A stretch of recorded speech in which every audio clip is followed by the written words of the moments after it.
All right, hello everybody. Hope you're all doing fantastic today. Um, gonna do a little twist here so that we can see this at the right angle. And we're gonna do some painting, but before we get started, I gotta put something in my hair. Keep the hair out of my eyes. What happened to my hair ties?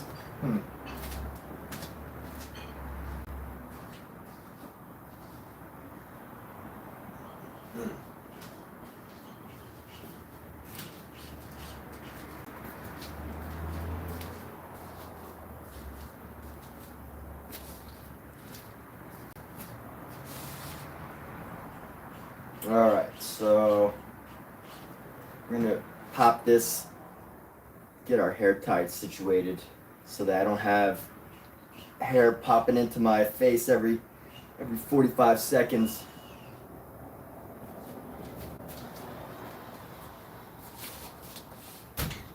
Call this my troll look. So let's see.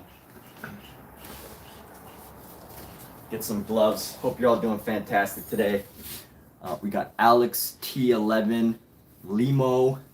What's going on, everybody?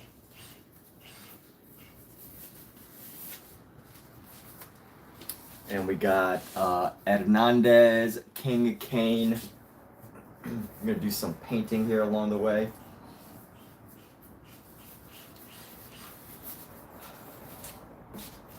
And as we pop in to open our supplies, I want to share this thought that I decided to make this live log about. So this idea, so I was making a post the other day sharing some of my paintings. And I think it's really interesting to think about like what it means to think your own thoughts. And there's two quotes that I have for this. One of them is pretty much everything you believe is probably something someone else made up. And number two, you can't think your own thoughts if you're thinking someone else's. And where I think this is relevant as far as creativity goes is, if you're classically trained or whatever, and you make art a certain way that someone was teaching you, are you really thinking your own thoughts? Are you really creating your own ideas? And I'm gonna air out the room a bit because the smell of the oil paints instantly comes up as soon as you open all the supplies. So, just a question. What do y'all think about that? Probably should just do a poll here. But I'm gonna be continuing on with this painting right here. Let's see who's here. I see some conversation going on.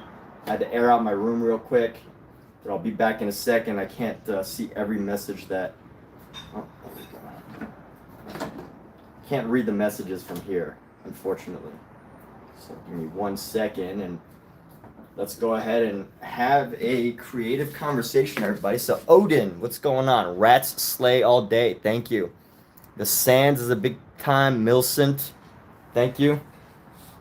So this is a piece that I started the other day. We're going to be working on, I'm going to continue working on it a little further. And hope you're all doing fantastic. I know I am. Ooh, and I left some stuff on this brush from the other day. I failed to clean it, which means I need to clean this brush. I do that a lot nowadays. I tend to forget to clean my brushes. So let me get a little closer here. And let's have a meaningful conversation, shall we? So we got how much for this piece, this unfinished piece? I don't do sales publicly on here, but if you want to potentially purchase this piece, definitely message me offline and we could talk about it. I have a wide variety. I could get it into a print version. Preppy Nugget, what's going on? It's you? Yeah. So Odin, if there's any pieces that you want, definitely feel free to chat with me offline. Send me a message on any of my social media profiles, DM. Yeah. So Bertha, thank you. Yes, just working on the leg right now. This is just the beginning. And let's see, I should draw Hello Kitty next. That's a good idea. You know, the thing is fan art is like, fan art is definitely always a good idea. Who doesn't love fan art, right? If I was to make this room and call it Drawing Hello Kitty, I'm sure there would be like 100 people in the room right now. But I'm not really like a fan art guy. Yeah, I really don't like to draw fan art, honestly. Oh, I do once in a while, but it's not my thing. It's not my niche. I like to just make random things. But maybe one day I will, because first and foremost, this is content, right? This is YouTube stuff. And when I make stuff for YouTube, you got to realize that, you know, people have all sorts of interests. Not everyone just wants to see me paint random things. So, you know, you got to make viewers happy. So, have I seen the show Peacekeeper? No, but John Cena, awesome dude. Love John Cena. Right? Are you talking about the Peacekeeper as in John Cena, the Peacekeeper? I'm a big fan of. Can I do Ghostface from Scream? Maybe. I'm not really taking requests right now, honestly. But on another episode, I might. Right now, I'm really just getting through this leg here. So, but you know, thanks for jumping in. Maybe when I do finally do. Oh yeah, so I have an arm right here actually. I'm actually gonna do this one, finish this one a little later. I'm gonna be working on this one, but I want to finish up this piece right now. Not finishing, but just getting into some more final touches on this piece right here. But yeah, try doing the Mona Lisa. That's hilarious. So out of all these things, try doing the Mona Lisa. What do you like about the Mona Lisa? What do you like about Hello Kitty? I think those are good questions to talk about right now.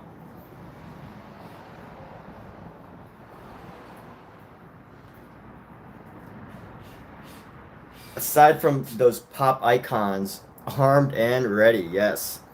Yes, always armed, always ready. Cleaning off this brush here. I left paint on this brush for way too long. It's probably been like a few days now, like a week maybe. And yeah, just getting into the creases and the grooves to get this paint out of this brush.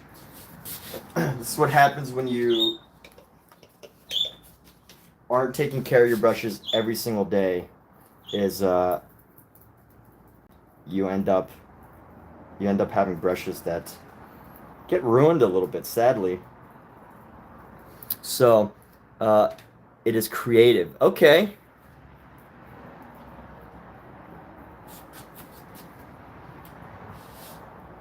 The Russian person can recommend this series to those who have not watched it.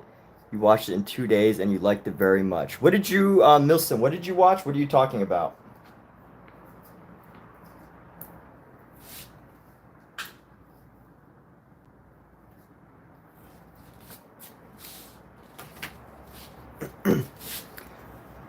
But yeah, Fenerbahce. What is Fenerbahce? So many requests right now. I got to do just a drawing series, drawing day, where I just draw requests. That'd be fun. I can't do that right now though, because I'm in the middle of this painting, and as much as I would like to make all of you happy to be here, you know, just gotta kind of stick with the original plan a little bit. So many requests.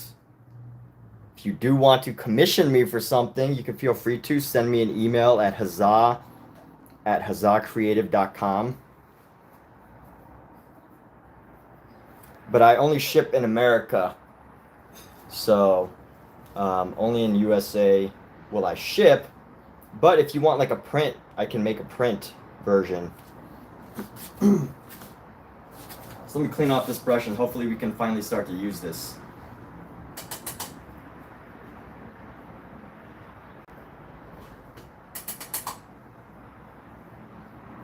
But hey, You know, here's the thing. I know I'm being a little bit disappointing right now in the fact that I'm not doing requests, but you know, you're all here for a reason. You're all here because you saw somebody making art in some way, and I'd love to know what, you know, got all of yours attentions. What brought you to this channel right now? Are you tired of watching gamers? Are you Bertha Wilshire? Hey, that's cool.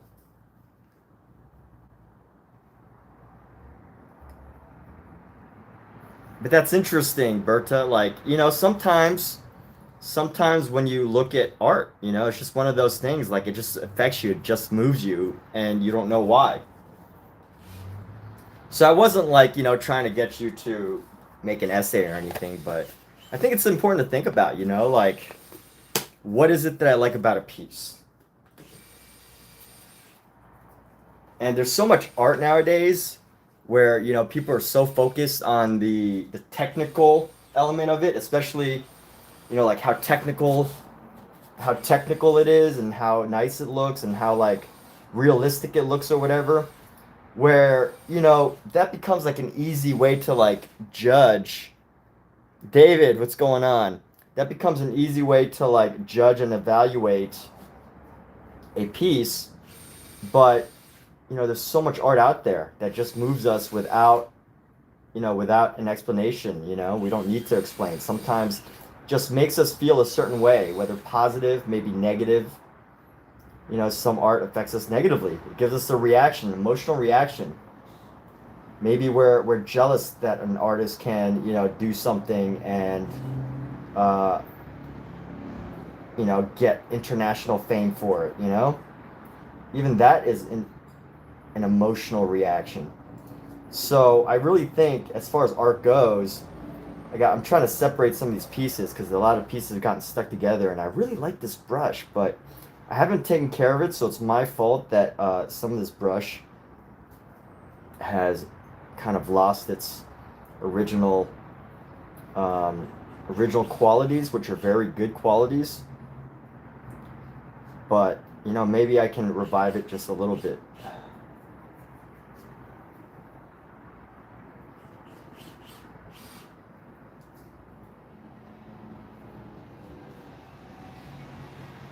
So what's going on? David, again, my goodness. Look, David, hey, thank you so much, dude. You are my absolute best viewer for the past couple of days. So I just wanted to say I do have merchandise on Redbubble, but if you leave me a message, because I can't contact you outside of here, so if you want to leave me a message, we can chat about me doing a fun another piece for you in a more expressionist fashion, or some sort of drawing or something. But everybody, awesome, dude. Yeah, thank you.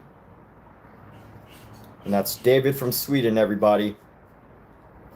So here we go. This brush is starting to come apart a little better. If I don't do this now, I'm going to do it at some other point. And it's actually kind of rewarding. That's like one thing about painting. You know, it's one of, like painting, there's a lot of cleaning to do during painting, but it's actually kind of like rewarding painting and everything. It's a rewarding thing to do. So, not only is the painting a reward, but cleaning the brushes sometimes. It's like just like this thing where you get to pull these strands apart and it helps to separate and make your brush renewed again. It kind of feels good to do, even though, you know, you're not really doing much painting. I guess it's these amusing joys that make us relaxed sometimes. But I'm not going to do it too much longer. I will start painting here in a moment. But everybody, this is a portrait of David. What's up? Yes. Oh yeah, this is also a portrait of David from, but this is not a portrait of him. This is a portrait of him from my imagination. I had to totally make it up based on a description that he gave me, which was the hair is longer. So I envisioned him with some green hair and basically the rest of it I had to make up. So this is what came out of my mind. Honestly, if I was doing it with a different material, hold on, let me do 2 more strands here. And I want to see if I can get some oil pastel onto this canvas here.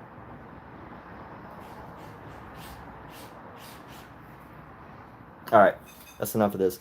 Mother's maiden name is Rodriguez. That's insane. So you're David too. Awesome, amazing.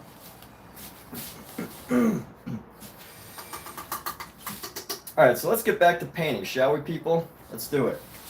Let's do some actual work right now, instead of just messing around with the paints and everything. I got in a 4-mile run this morning, so I'm feeling very good.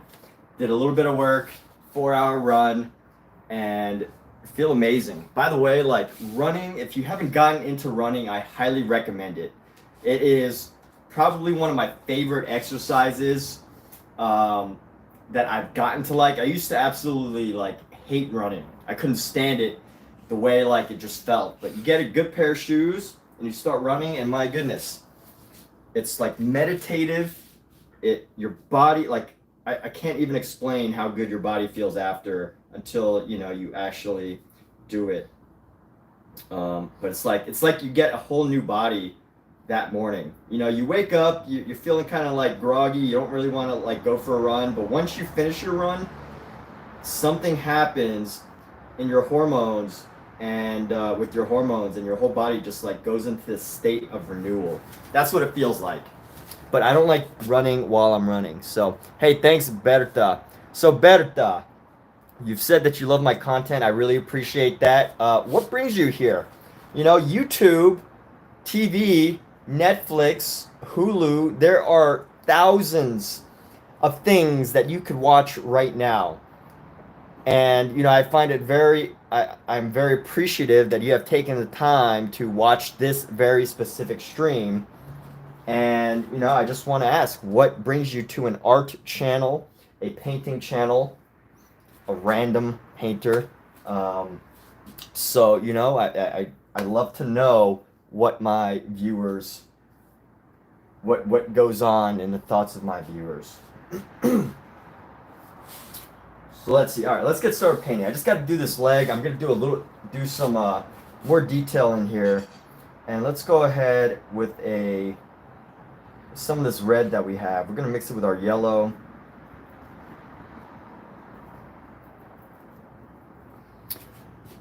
And let's see. So paint over the front of this. I'm gonna add a little bit of this yellow color, and let's kind of go into the shadows here.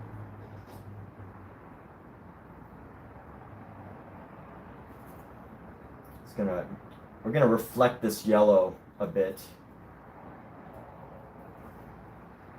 Let's see where we might see some of the lighter areas.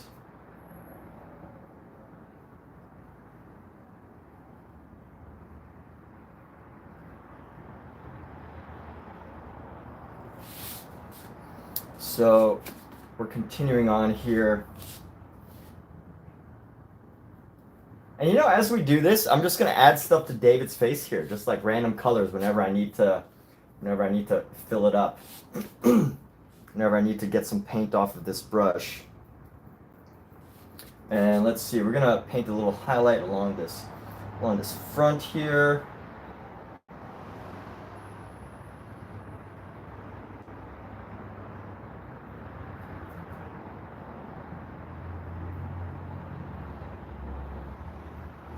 And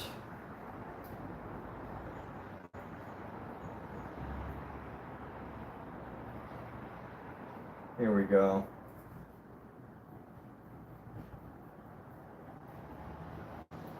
Just going like that. Let me bring this a little closer. So you have to go now. Hey, take care. Because you saw Isaiah content, it was very fascinating. You got very impressed by the art. Cool, awesome. Well, hey, thanks so much, Berta, and we'll see you next time. So we're gonna go up with this, bring this around, and let's go down here. There's an ankle that I need to improve right around this space. And this needs to be less of a difference as far as the shadow goes.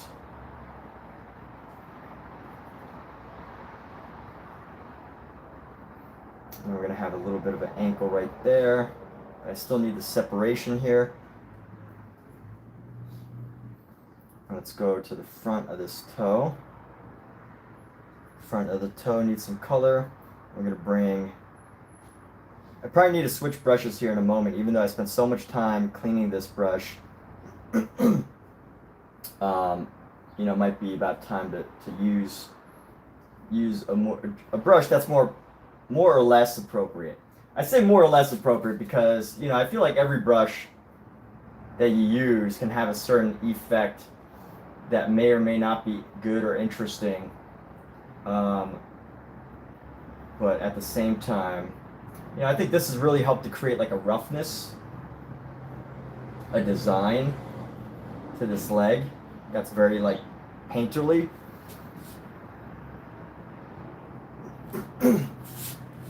So it's been some months since you watched any art content, so you're not entirely sure how the algorithm got you here. I mean, it's nice. It's always interesting observing somebody's creative process. This art thing of mine, is this whole commitment? Is this whole commitment or just hobby shit? I mean, you know, David, out of curiosity, what do you consider a whole commitment? That's because, you know, a whole commitment to one person might be a hobby to another.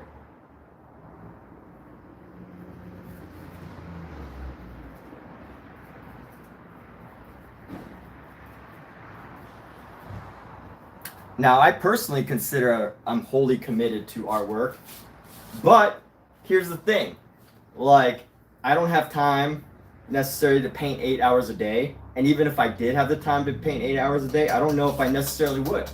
So is that a lack of commitment in your eyes? That's my question, right? I'll paint 4 hours a day. I've painted 6 hours a day. But I don't know if I could really paint 8 to 10 hours a day. That's the funny thing. So I learned this when I first started doing YouTube videos. When I first started doing YouTube videos, I was like, you know, going through different jobs and stuff, and I had a lot of gig work, and I often had to ask myself, you know, I would tell myself, you know, with energy, I would be like, oh, if I could just make YouTube videos for 8 hours a day, you know, I could be great at YouTube and I could turn it into something. And there were times when I had 8 hours a day to get into YouTube and make videos, but it's not easy. It's not easy to do that. And, you know, turning YouTube into like a full-time thing is not easy, at least when you're trying to get started. So same thing with painting. Unlike a day job when you can, you know, take breaks when you're only working really like 3 hours out of the day, but you're there for 8. You know, it's one of those things where I feel like I still have to build up my endurance for this stuff. I've tried making YouTube videos for 8 straight hours a day, but it just does not. I find the quality of the content doesn't always stay up there. So, sup, bro? It's you, Jax. What's going on? It's not the hours; it is the commitment. Yeah. So, I mean, if you're talking about just the commitment, yeah, 100%. I am committed to becoming a great artist. Yes, I'm committed to that activity. It is a decision that I have made. Babylon AI on AI Rastafarian Selassie I Exodus. Excuse me. I don't even think Alexa can translate that.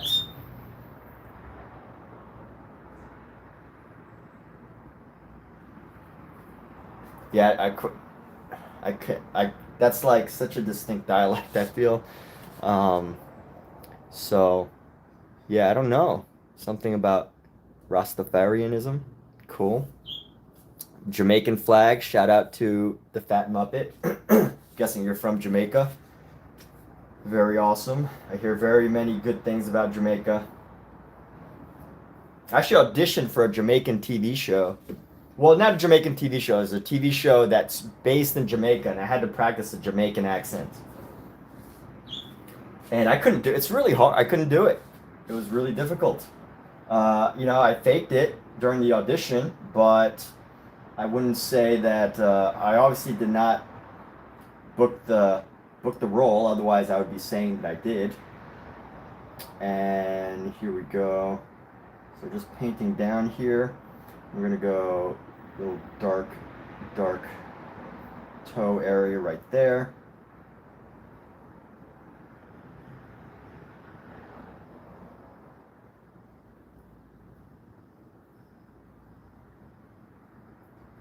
Now, wouldn't it be cool if I just pulled out like a Jamaican accent and just started chatting with you in Jamaican language? I think there's a language out there, but you know what? Unfortunately, I cannot.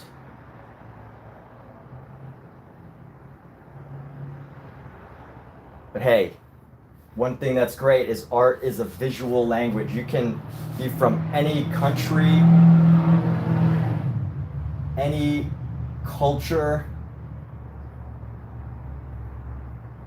any whatever, and look at a piece of work, and you can have an experience, which is why art is so amazing.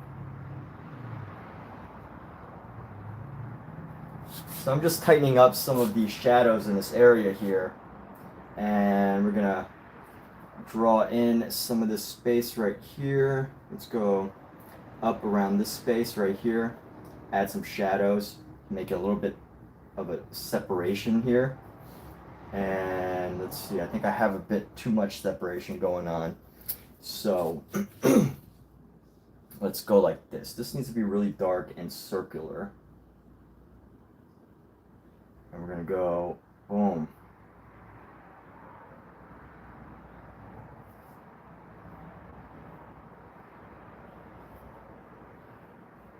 So I have to carve out some of the edges here. That's the goal with this piece right now. Carve out some of these edges and give this a little shadow right here, a little shadow area. And let's bring some shadow into the bottom of this foot. So the bottom of this foot has a little shadow right here. And here we go. Let's form out some of these toes here.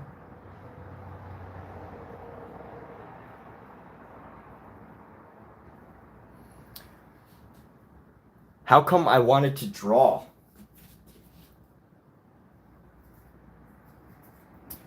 So how come I wanted to draw? I actually started, I think we all drew as kids, right? Like, what child doesn't draw?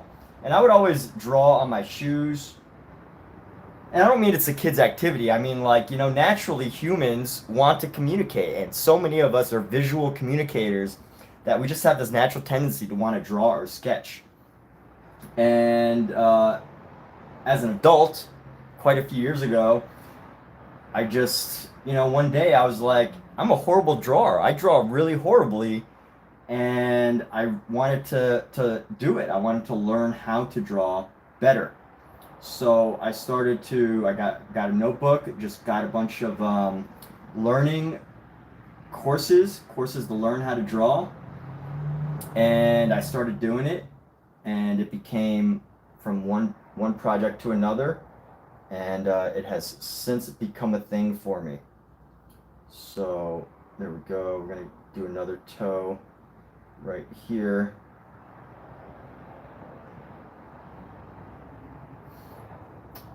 And there we go. We probably need to bring this up a little bit, this over, and then this over. So these toes are a little jacked up right now, but we will work this piece until it gets better. So that's one great thing about oil painting, is you can go over areas even long after you've believed you finished a painting. How great is that? So I hope to answer your question. I've always wanted to draw. I just feel like it was like one of those things that as a kid I wanted to do it, and I'm like, you know, as an adult, why don't I continue to explore something that I've said that I've wanted to do? There's no, I mean, if you want to draw as an adult, there's no reason.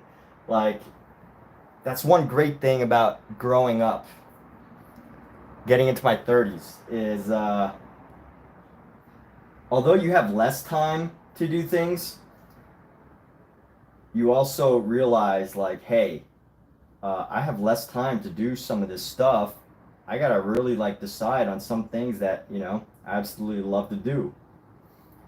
And, you know, exercise has always been good for me, but I felt like I needed something else that really drove me, that really motivated me to do things.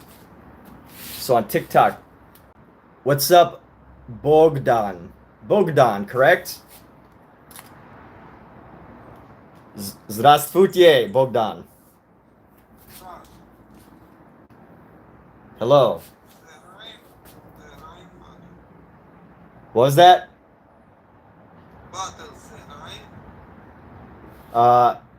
Нет, говорит по-русски. Me. Нет. Bottles? Oh, battle. You want a battle? Yeah, you can accept the battle. Okay. Art battle. Are you drawing?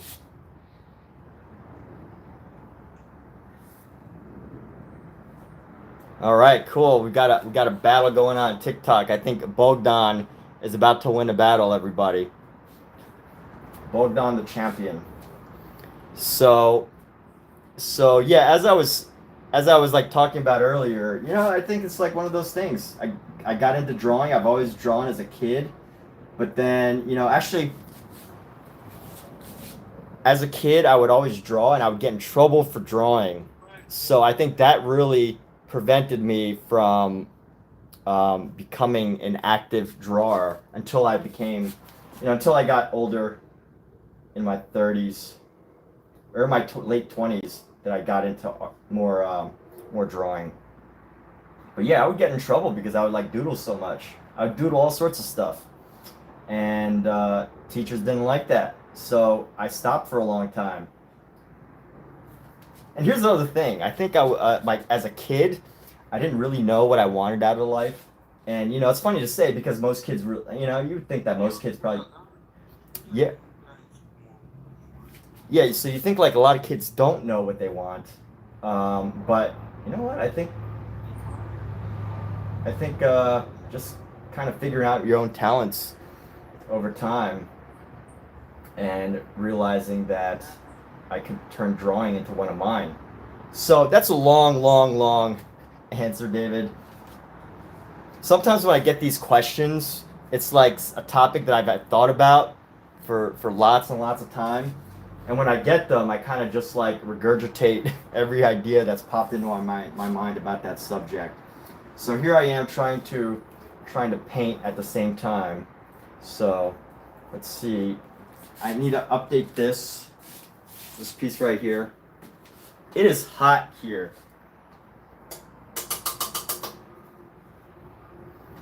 It is very hot in Los Angeles. And yeah. Hot. Yes. Very hot. Hot Los Angeles. So yeah, here we go. What's that? Yes, Los Angeles. So we're gonna go down here and I'm gonna paint this leg, and we're gonna go and improve where the leg lines are, so where the bones basically are. And I'm working on improving this area right here. Let's paint a nice little mark right there and give this some more shape. And I want to give the knees some more naturalness.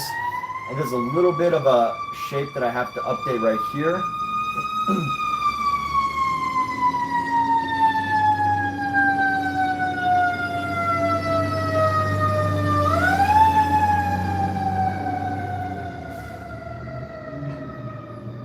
There's always ambulances going off in Los Angeles. Dude, Bogdan, I think you're about to win.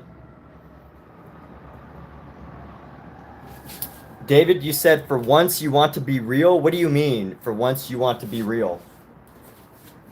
This sounds like a very personal admission that you just feel like you want to reveal to the world right now. For once you want to be real. Like, I feel like that's like something an AI would say. I'm not trying to make fun of you. I'm just joking around about what you just brought up.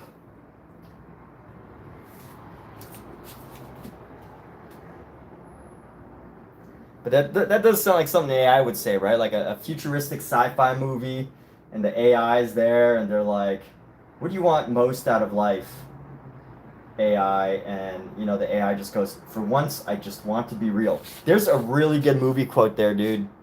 There's a movie quote there.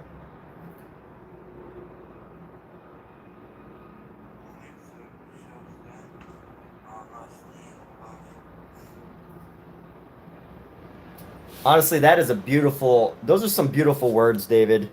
But what for once, I want to be real. I don't know what you meant by that. Oh, you like to talk about stuff that doesn't matter. Well, that's what small talk is. Stuff that doesn't really matter. That's exactly what small talk is. And you know, there's an art to small talk, an art to bullshitting, an art to you know, just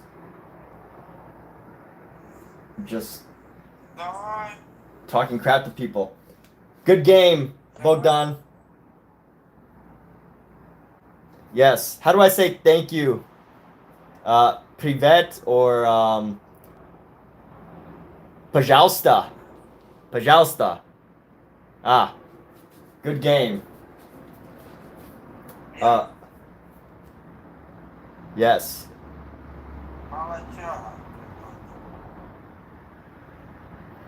It's hard to translate on your language.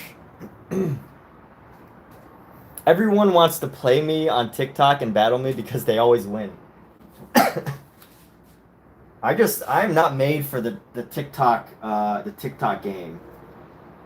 But I like to live stream there because it's really good place to build an audience, I think.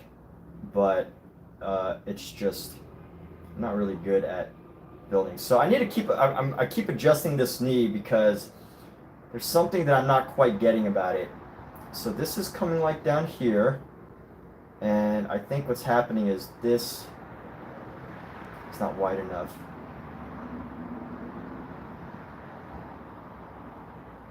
Ah, here we go. I think that's good.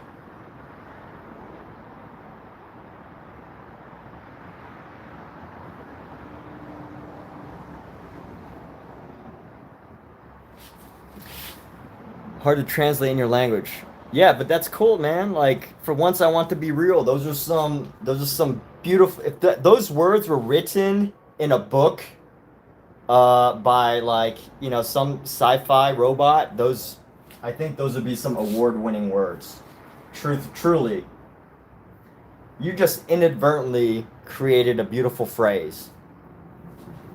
But for once I wanted to be real.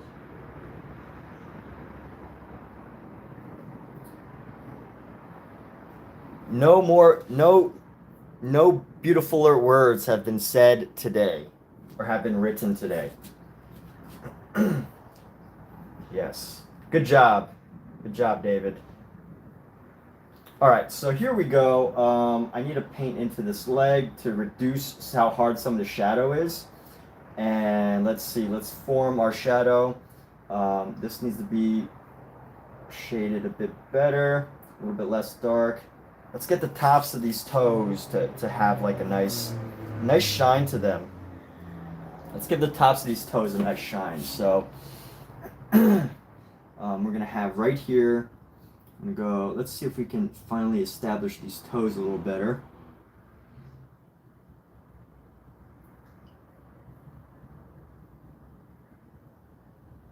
All right, so that's starting to look like something.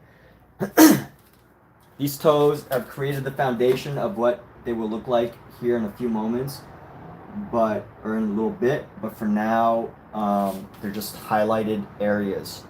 So nice highlighted space. Nah, fam. Why I do you chat GPT for? What do you mean? What do you mean I did you chat GPT for? You have a foot fetish? Dude. Alright, Brock.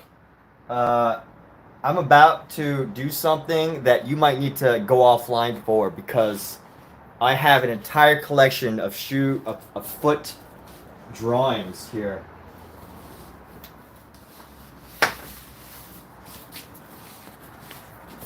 So this is actually a self-portrait.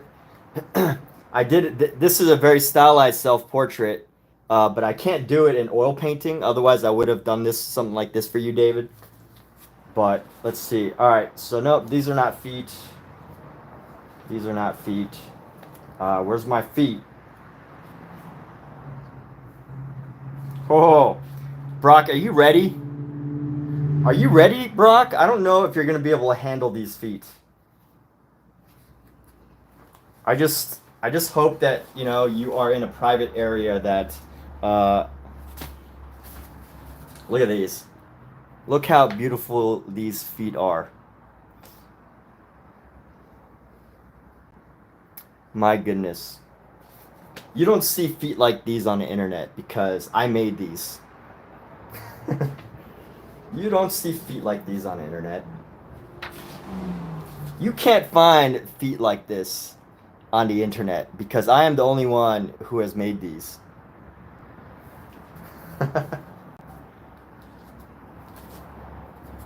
Let's see. Let's go to the next page.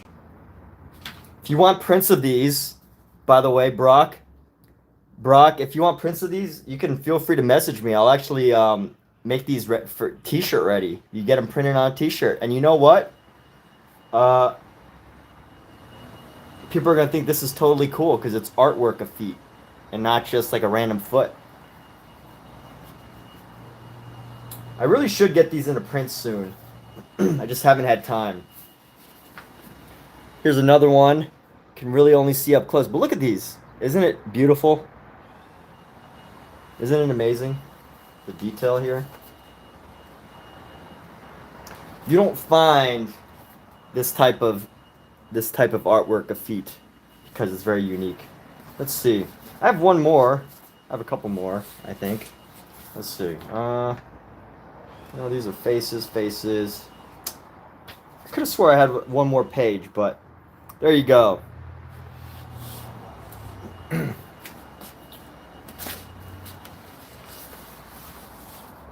There's my collection there, and we're gonna be doing a little bit more at some point, but for now, these are just projects. So, this message was held for review. Who just sent an inappropriate message? I'm gonna have to look at this.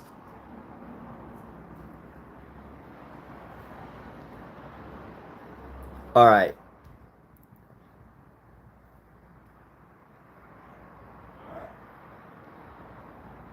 Got that close-up action going. All right. So anyway, King, where's my feet at the end of your legs? 12/10 feet right there. Totally.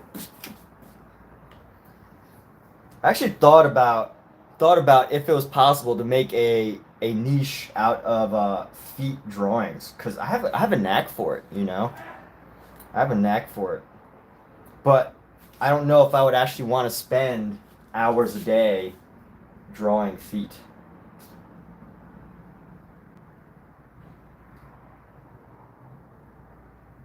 I would totally do it though. Someone literally just like hired me, and he's like, hey, you know, can you just draw them for like, you know, however much money? I'd probably do it. Some very highly artistic, classically drawn feet are some of the most beautiful things in the world you can see, right? Am I right or am I right?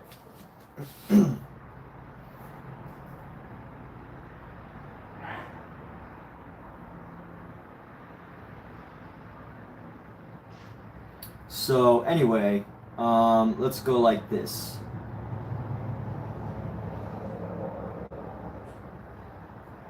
we're gonna go get this foot right here, and we're gonna go need to paint in some of the light space areas. And here we go.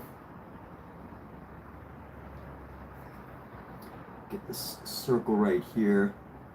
Get some of these light areas around the foot.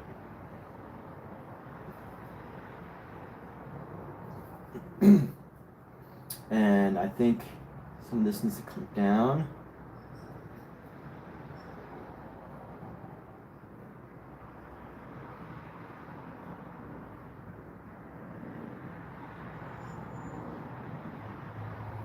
And let's see, how do we're going to soften this space around the edges here.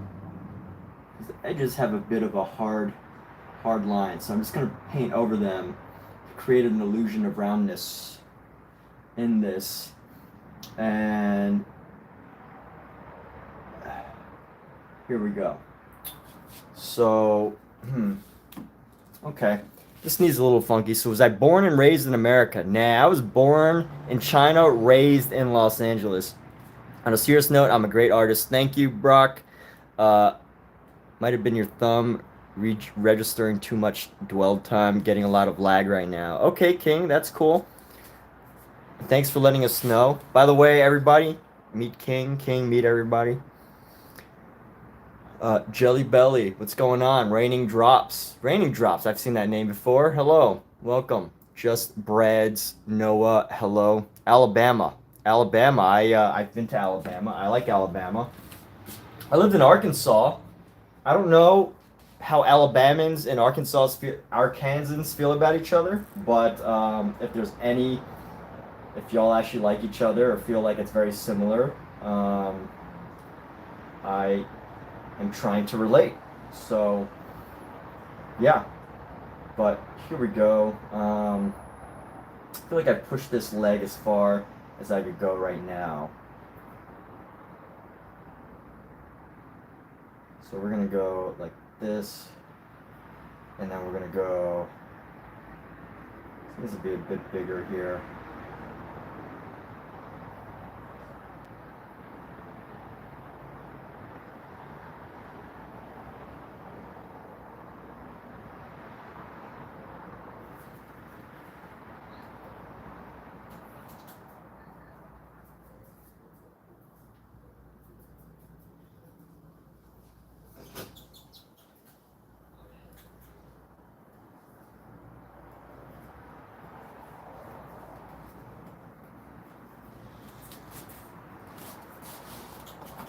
Let's see, we got Grambo. What's going on, Grambo? Oh, wait, hold on. Tonight, present Grambo. Is he disabled? Arkansanians are cool, behave, huh? Did I call someone disabled?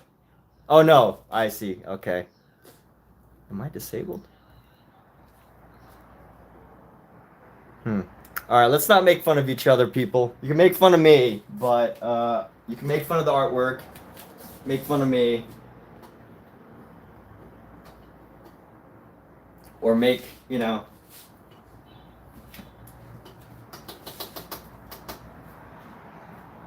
make fun of some random celebrity or something. Let's at least be nice to each other, right? I'm confused. You paint for your disability. Okay.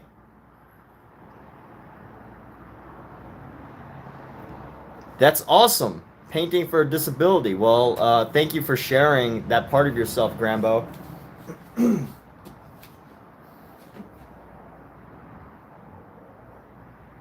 Yeah, I think, yeah, so I am not disabled.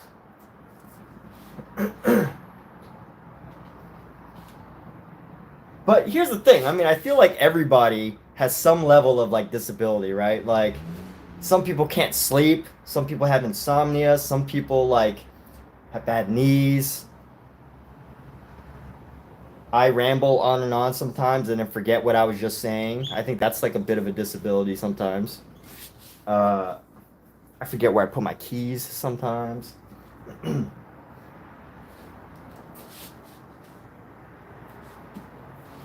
sometimes I realize I don't say like don't, I'm like whatever. That's what you're saying. Some people say disable mean mentally. um, yeah. So I don't know. Definitely, obviously, some miscommunication in the room. David apparently felt that, you know, that your question was maybe like, you know, some sort of insult or whatever. But you know, we're all cool now, right? Everybody's friends. Can you all like shake on it or something? Be like, hey, I totally did not understand what you were saying. And nobody even needs to apologize. You just got to be like, hey, you know, now I get it. Now I get what this person meant.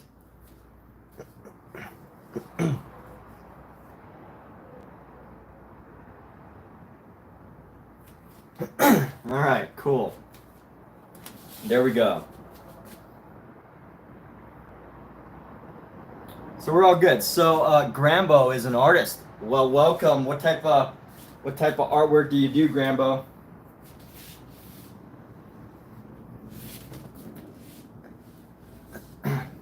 So this piece I'm gonna let dry for now, and we're gonna go to my other my other work that I hadn't finished yet. This other work is an arm and a leg.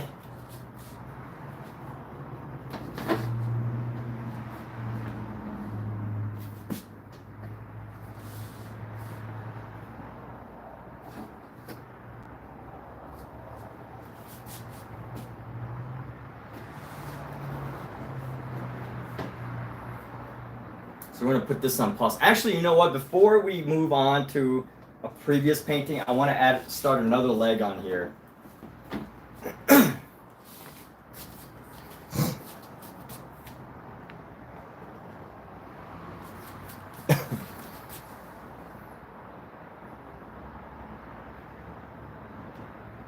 All right, just follow books. Cool. All right, so we're gonna do something. Let's see what the next page is. Let's do. So here's something fun, hopefully.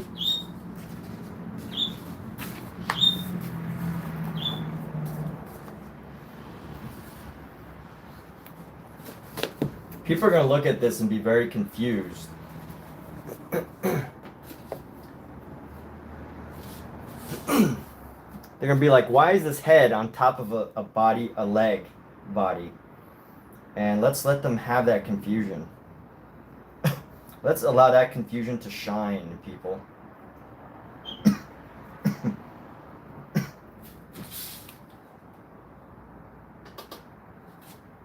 So let's start sketching out another part of this painting here. And we're gonna go like this.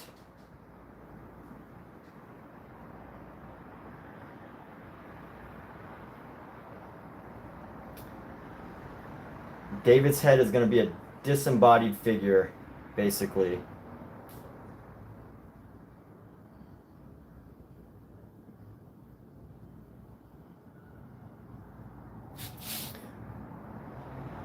Books are a good thing to follow. I follow books. That's what I do pretty much all the time, is I just follow books. That's what I'm doing right now. I'm just following a book. Let's see. This will be about the length of this one. So let's just go...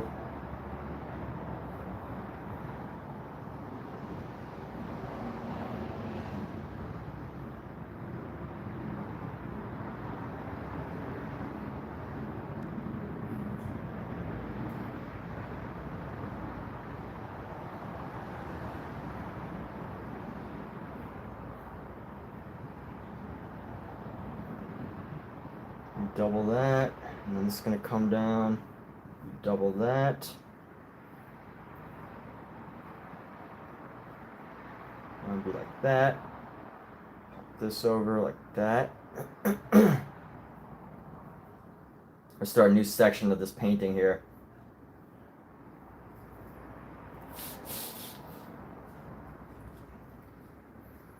And let's see, so this is a toe. We're going to go bring this toe straight across like so. Basically gonna go right down to here.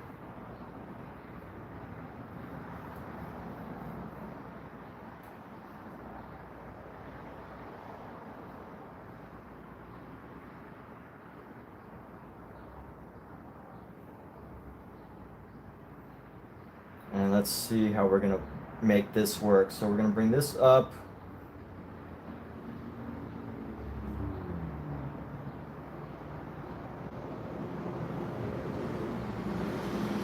And here we go.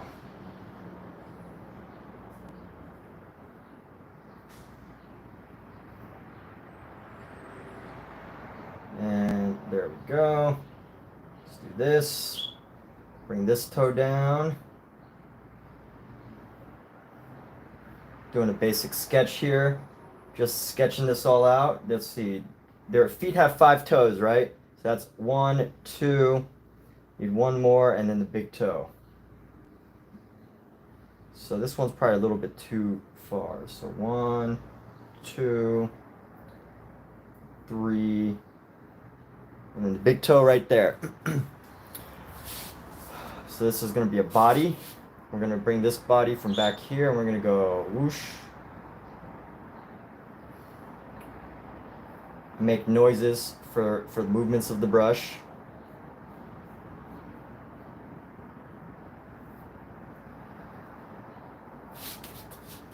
All right, and now I'm trying to decide how big the body needs to be. So we're gonna go like this. It's gonna come up just a little bit past here, past this point. Bring this up.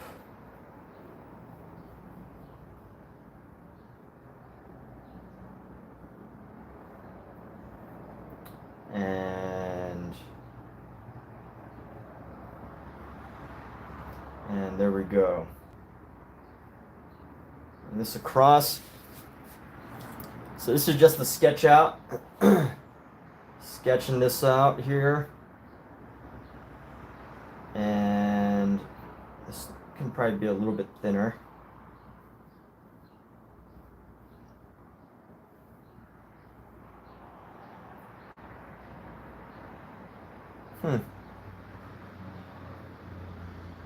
So this part just goes a little bit past.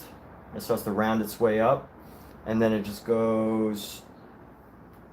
I like to talk through some of these figures here. And the foot is about, let's see, one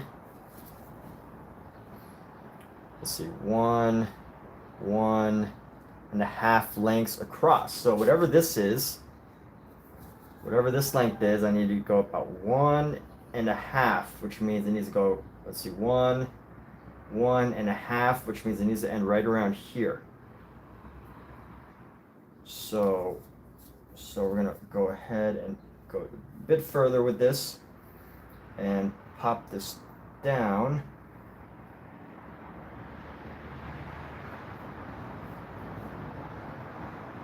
Bring this a little lower. Bring this up a bit.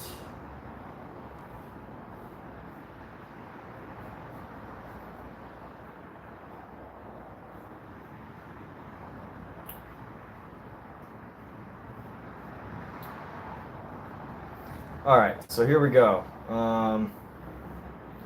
Let's go ahead and bring this across. And bring this down. And here we go. So it's going to pop forward a little bit, and we're going to bring this up. It's going to merge into each other. And here we go. Just bringing this line. We're going to do something similar. Bring this down. And there we go. So we're going to continue. Let's build this up. This figure right here. And this knee is going to come right up like so. Oh wait, this actually needs to go up a little bit. So we're going to go from this part of the ankle to right about here.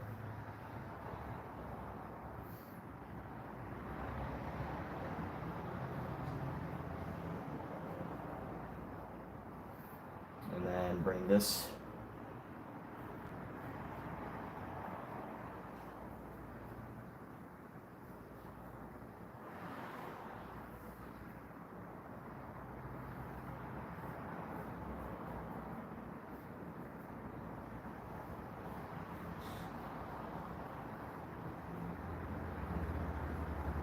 So this needs to be a little bit angled in more. I'm gonna tighten this up a bit.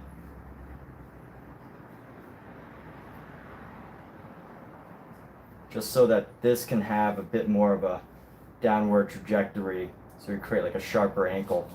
But there we go for now. There's the body with the foot resting. And what we're gonna do is let's paint this in a little bit. Let's get started on this before we move to a different, to our previous painting, because I didn't really get to finish the last painting. So what we're doing right here is we're really just gonna go into this and just start to make sense of things. So let's go like this. Want to tighten up the outer edges here, and ultimately make this a butt, or the bottom of a butt. This is a butt, and let's go like this. Gonna bring the shadow down here.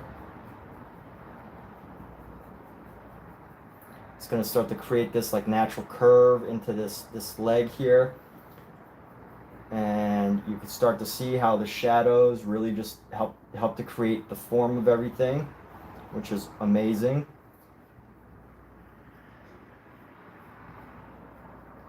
Because it makes the job of painting really easy. Like when you can really just start to kind of see shadows and start to separate the dark area from the light, and that's really all you need to do for painting. I mean, you can make really good paintings just by knowing where the darkest shadows are supposed to be, and just adding in any color. Like I could literally add any color as long as I make the whatever colors in here like lighter, and it would look like pretty much three-dimensional. As long as it is significantly lighter than this color that I'm using right now. That's one cool thing about painting is once you know like some basics like that, you can really have the confidence to go and tackle almost any subject matter. So anyway, let's go around, and we're gonna go. Okay, so let's go down here like this. Oh, TikTok wants to kick me off. We're not going to let them do that because I'm still here. All right. So what's going on, TikTok? I'm still here. Hello. And let's go like this. Let's add the shadows into this thing. This really isn't like a real toe. It's kind of like a disjointed toe that was sculpted. So it's going to look a little funky, but that's okay. Let's give this toe some shape on the bottom. A little bit of a triangle shape right there. They need to be pretty much about the same length here. So I'll do another one right there, and then another one right here. You can already start to see how this is going to come together. And then it just becomes about rounding out a lot of the pieces. So let's see right here. I'm going to bring this up like right there. It's going to be a little roundness right here. And let's go ahead and shade in this part. Here's the funny thing though. I still haven't truly decided how this piece is going to go. I might have... It's hard for me to tell if I want to make this the outer edge or this the outer edge. But I think we're going to make this the outer edge. So this top part right here needs to disappear, which we can make disappear. It's easy to make things disappear when you're painting. Especially when the paint's still wet, you can make adjustments. And then even after it dries, you can make adjustments. So let's go ahead like this. Get some of the shadow coming back across the ankle here. And super smooth, super...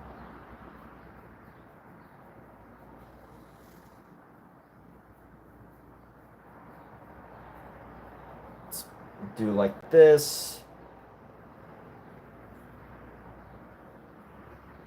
And we're gonna go, this kind of pops down like that. And you know what we're gonna do with this right now? We're just gonna lay down some of this color nice and thick onto the canvas. Get rid of some of these, get rid of some of the paint on the surface here. It's still fairly messy right now. We're gonna clean off this brush, and then, you know, who's still here on YouTube? Pick a color, any color, except green, except any version of green. So if it's like a teal, that won't work. But if you're still here on YouTube, we're gonna paint this leg that color just to demonstrate the point that you can basically use any colors you want. So if you're still here on YouTube and you want to pick a color, let me know. Got about like 45 seconds before I'll make a decision. But yeah, I mean, if you're on YouTube, TikTok, pick a color, any color. And I just want to show that, you know, the ultimate idea that I'd like to show is that basically whatever you paint shadows, you could basically just like go and paint the other areas lighter, and you're gonna create this wonderful form no matter what. So that's what I'd like to demonstrate for y'all. But here we go. So we have nobody who wants to pick a color, so I'm just gonna go ahead and do it. We're gonna go with like a let's just stick with a green. Let's keep it green.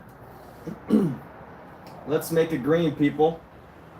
So got a brush right here, good old Winsor Newton. It's a hog hair brush. I love hog hair brushes.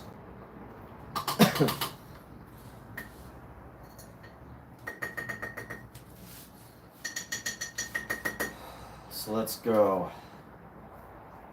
How's everyone doing? You're all fantastic. I see Cemetery Bats has been here for a minute. Hello, welcome Cemetery Bats.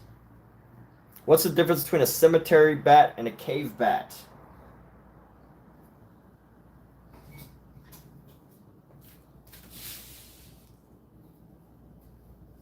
Anyway, let's go like this. I need to find a good shade of green. So what I want to do is I want to take some of this yellow.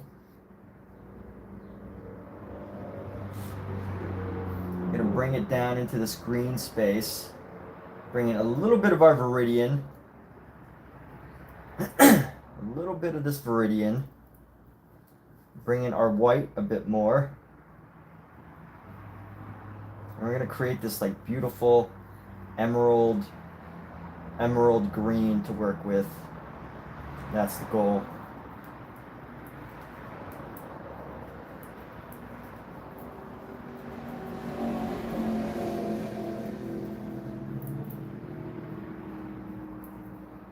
And here we go. So let's go like this. I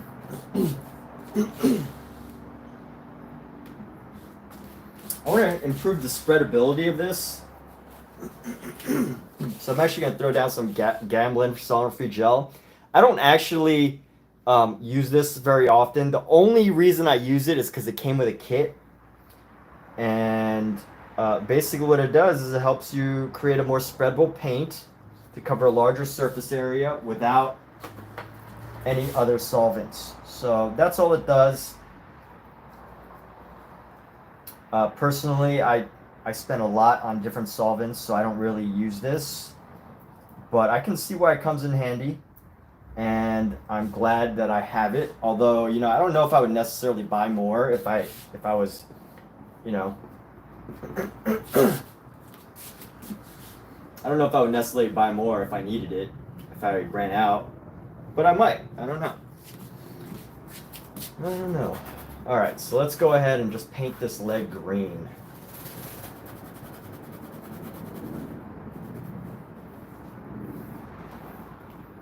Spreading the colors around.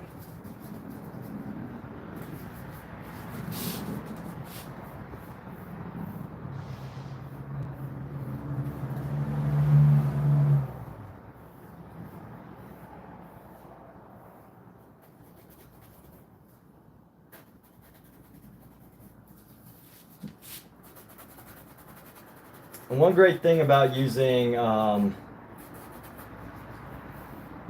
hog bristle brushes is they're really rough, so you can really like you can really use it to like carve out your drawing or your idea. And by carve out, I mean, you know, you can kind of like push and pull different colors away to get the design that you want.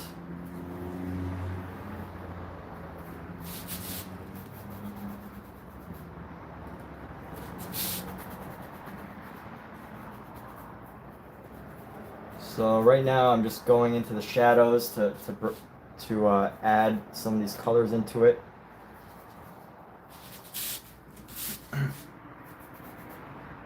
It'll help to soften some of these edges. There we go. All right. So as you can tell, it basically does the job of just helps to create this form. And just by adding a little bit of extra color, you've already, just by adding these like 2 shades basically, you're creating like this 3D look that the magic just works itself, you know? The magic works itself. You just trust in your own process. As far as 3D is concerned, right? Like if you're trying to give like a form to something, it's really not that difficult. And of course I will make adjustments along the way, but for now just playing with these colors, getting these colors into this. Now there are some artists that would be more likely to just lay down the exact color that they're looking for. They wouldn't be mixing colors right on the surface the way I am. They would probably be more precise about where they're putting down colors, but it's just the way I like to do things. I think it creates a more of a like an expressive quality. Look, it's the Hulk's leg. I feel like it gives me a more expressive quality. So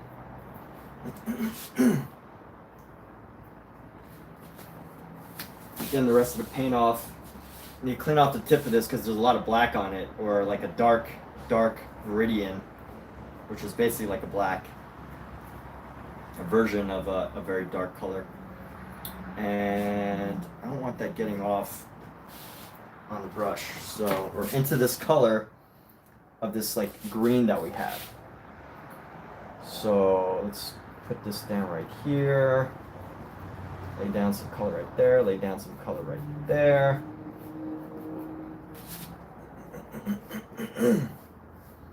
And here we go. So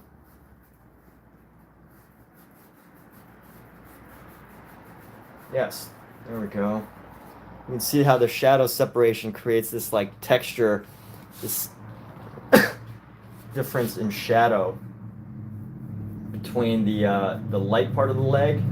And again, you could do this with any color pretty much. I could have picked red and put this over and it would have like the same effect, except, you know, visually the red would look different obviously, but as far as like this 3-dimensionality goes, all it is an interaction of light.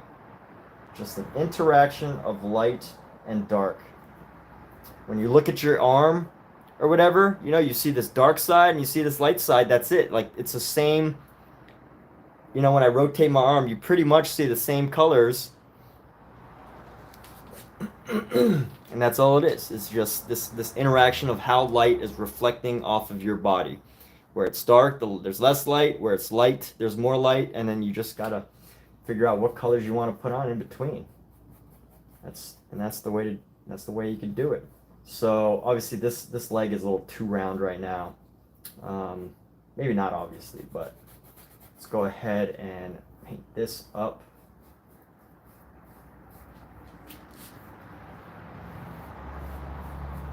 So this is definitely a piece that I will need a couple days to do because I will need to paint over this top area that I've made a little bit too dark.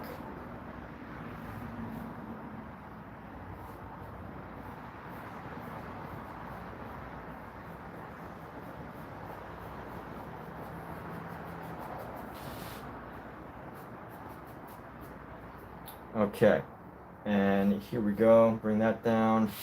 Bring this down. Carry this across.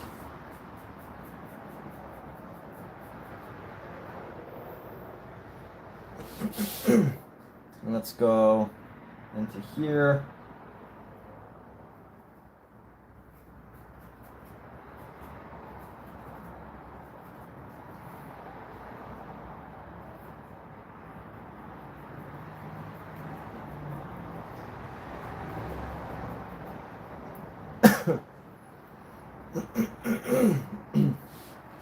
So I will need some more shadow in this foot area, but for now, let's go ahead and finish up this leg, at least filling in the major color spaces, the major color areas.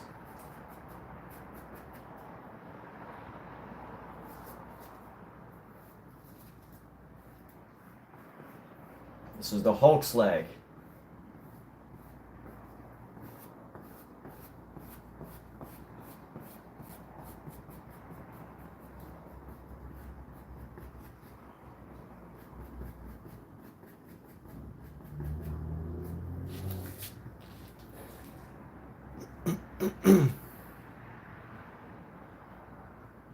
There we go. I might push this up a bit further.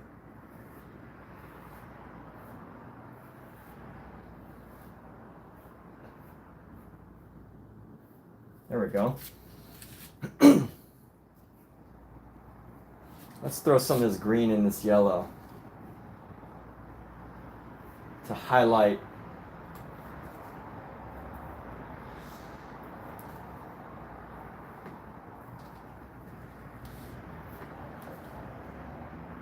Boom. Throw it into the leg. Boom. Boom. Add that bit of expression, right? It's an expression. This is an expression of something. Expression of what my mind wants to do.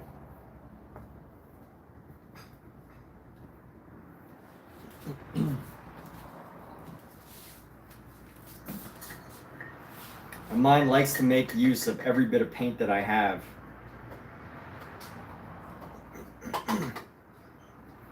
So let's do this.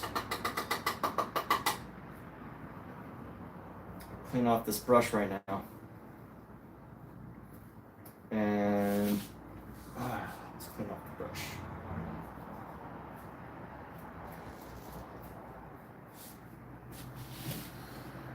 Gonna air out the room a little bit, get a little fresh air for a moment.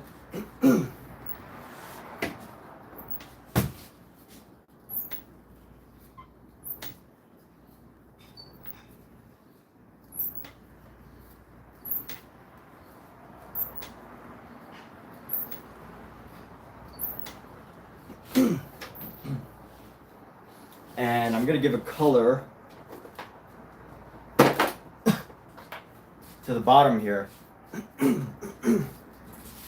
Anywhere the foot is not, we're gonna add blue.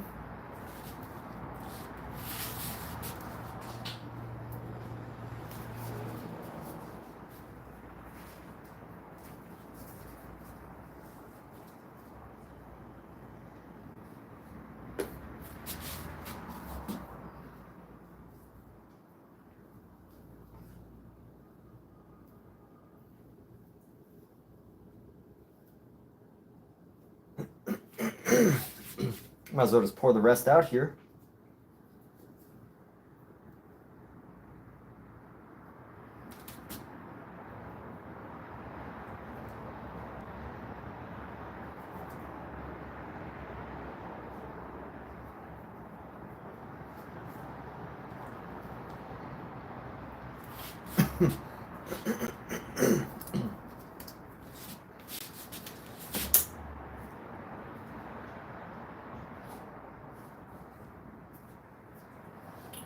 And I'm gonna go into this piece right down here with this blue. So let's actually get that brush back.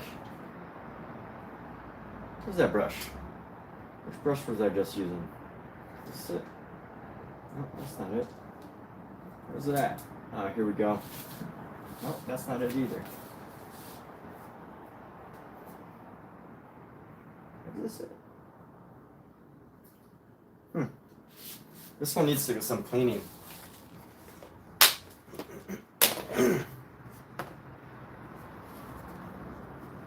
So we're gonna do a little demo here. Oh yeah, the brush is right here. Who wants a demo? So this is a brush that I haven't used in a little bit. And as you can see, the fibers are very interlocked. You can see that I left a lot of paint inside. You know, when I kind of spread it apart, it just doesn't really want to spread apart. So I'm gonna do a cleaning demo real quick that just uses water. Secret, it's just some water. This is water in a Gatorade bottle, and Master's brush cleaner, this is called. So just water and this stuff is all we're going to use. And we're going to do water and this stuff.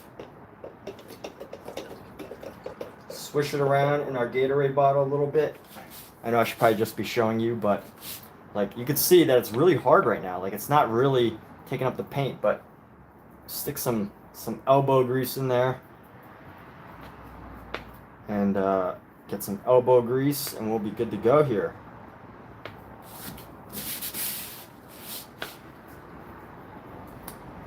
With one good thing about like hog hair brushes, the ones that kind of like really rough, is that when you clean them, you don't really worry about if they're if you're like too rough with them in the cleaning solution.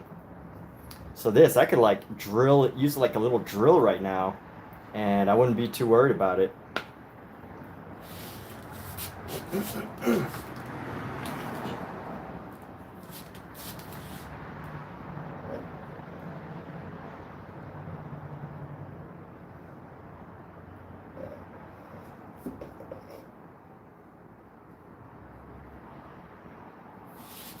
I had to dip it in some water, so now I'm just going in here and just using the water to clean off this brush a bit.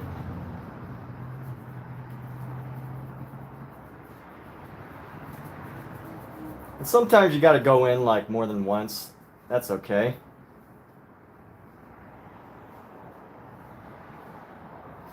But one great thing about the hog hair brushes, they really keep their shape pretty well. You know, they're really stiff. And even though they tend to like kind of clump up really hard and rough, as long as you like the real good hog hair brushes, there's like crappy hog hair brushes and there's good ones. And the crappy ones will kind of like, they don't really do a good job of restoring back to the original shape, but for whatever reason, I feel like they're like synthetic, but the good hog hair will definitely get back to its original shape at some point.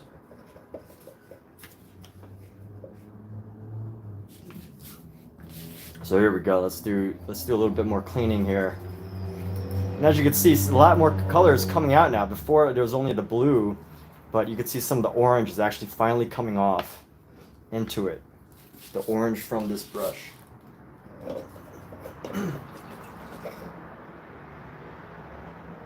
Dipping it again in the water, and then we just gotta throw this here. Just be rough with it, it's all good.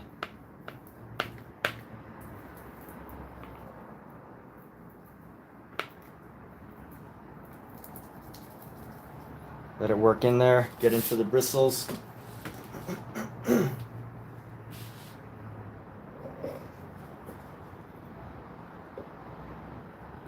Giving it a nice soak again. And, you know, this takes a few minutes of cleaning and, you know, rework. But after a moment or two, now you use the brush like this. Make it work. And I can already feel that the brush is pretty much close to being back. I think some of the bristles are still stuck together, but I think overall it's good. It's much better than it was before. And let's actually put this in our oil, dip it in a little bit of oil here. A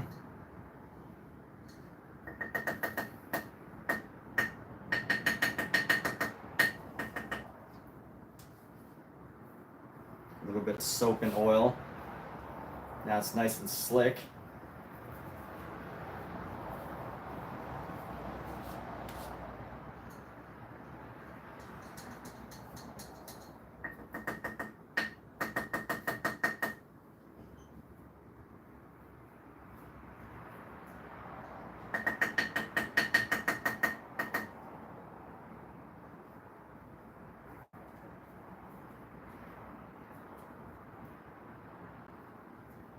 If you just take good care of your brushes from the beginning, you don't have to do as much cleaning as I do. As long as you know that, you're good.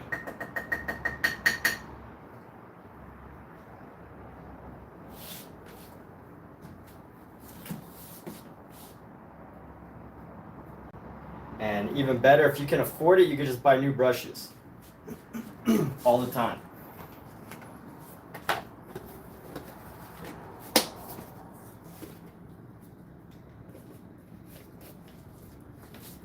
Let's take a look at this brush now. So, yeah, see, as you can tell, a lot of the color has come out of the center. Done a good job cleaning it. The bristles have separated. So we're pretty much good to go here. This brush is ready to play. So let's bring in the blue here. And I want to make this a very light blue. So how do I do that? I need to get some white. I need to get a lot of white.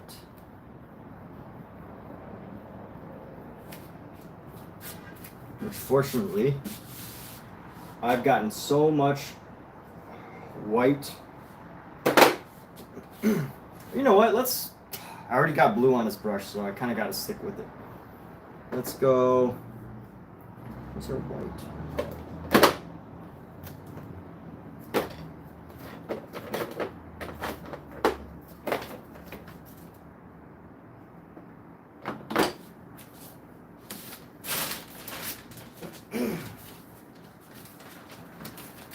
Okay, here's our white color.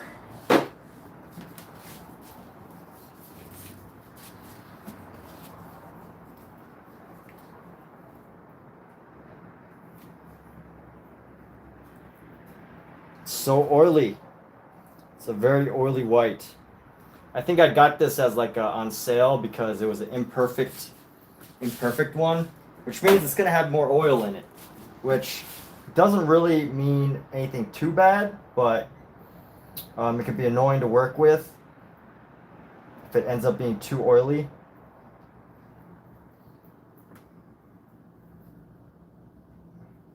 It also means there's like less pigment in the whole bottle. But easy solution. I think the solution is you kind of just like put it on a paper towel.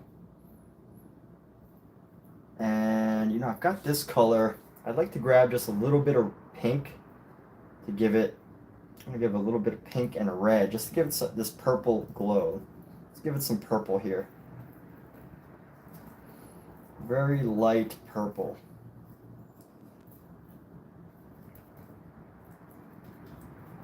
There we go. There's purple.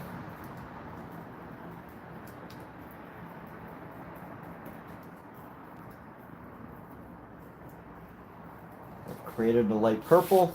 We're just going to go in here. We're going to go paint it through.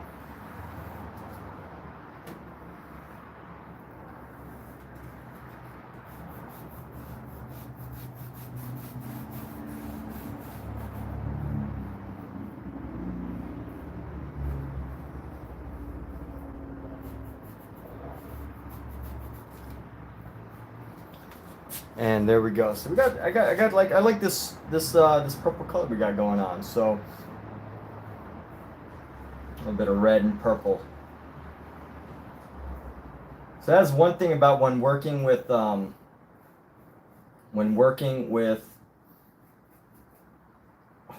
these hard brushes, these hog brushes, is you will tend to get like a streaky look. You'll get like this streaky effect here. And here we go. So let's pop into here. And there we go.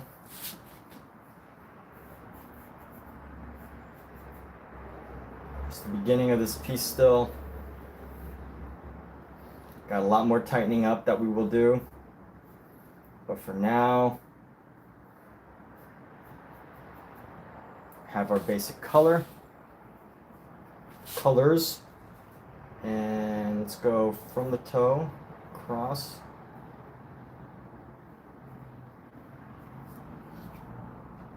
get under these toes here.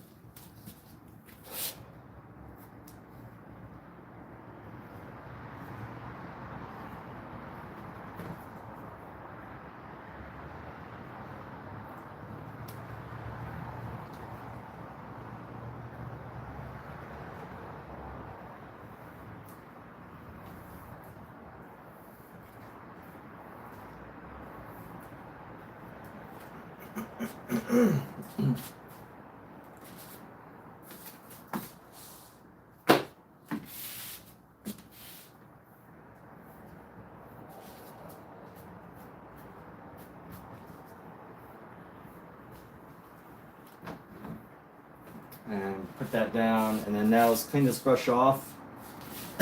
I do want to paint around this green.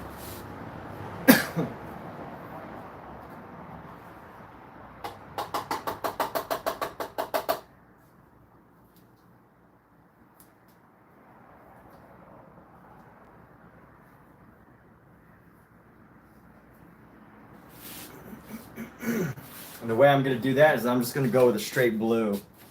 I'm not even going to mix this color too much. It's going to be a nice dark blue. It's going to go around. It's going to go around this. I don't like that it's moving so much.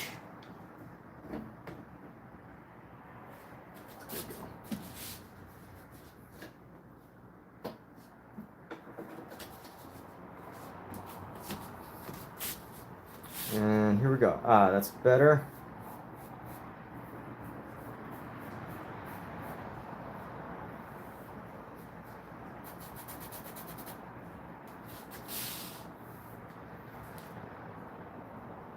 There we go. Pop in some more blue right down here. Let's go right in here, grab some of this blue.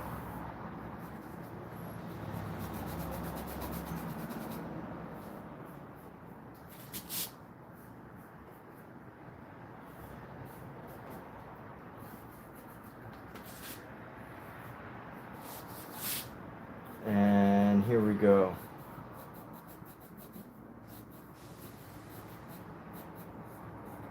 Using it to carve out. And then that's what we're just going to do. We're going to go around, we're going to carve out our area here.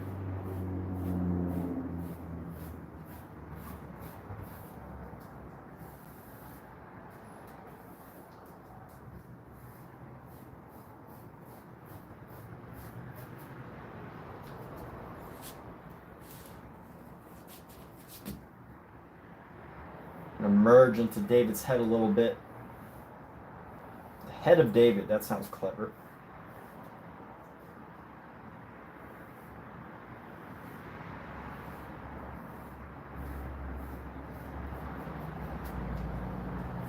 There we go.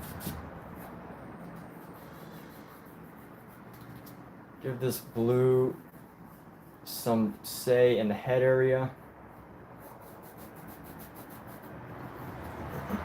Let's bring this down right here.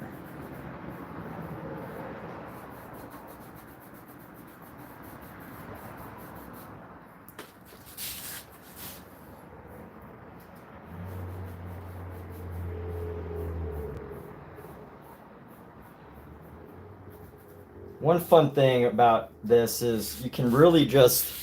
What's up, Katie? Katie, what's going on? Hey, good to see you. Yeah, you were here yesterday, or 2 days ago. I didn't paint yesterday, but I guess you were here yesterday when we started this leg. We come a little ways away, and now I've got this other section that I'm building up here. So that's what we're working on. Getting into the spaces right now. Yeah, thanks for tuning in again. I hope you're doing fantastic. How's your, I guess your afternoon or evening going? What's up with you? It's Friday. I just totally realized it's Friday, and I guess people should should be having a blast because there's no work tomorrow for some people.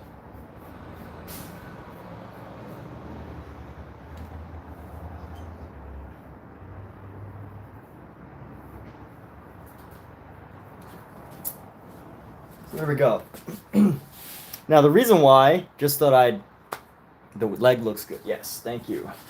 But, you know, just thought I'd share a little bit here. There's a fly. Get away, fly. It's summertime. I got to keep my windows open. And, you know, it's getting hot out. And I've been leaving lots of, like, watermelon out. So, maybe that's why. But, anyway.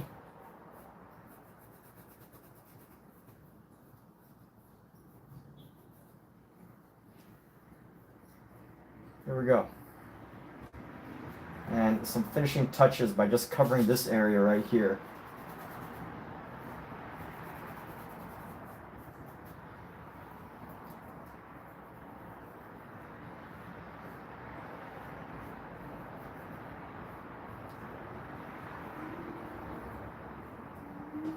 And here we go. Gonna bring this down. Make sure that we get coverage of our space here. Happy Friday. Today's been pretty good. To the Love Sugar Bar. All right. What is the Love Sugar Bar? Tell us about that. That sounds fun. My day's been going good. I had a good start to the morning. Got in a 5-mile run this morning.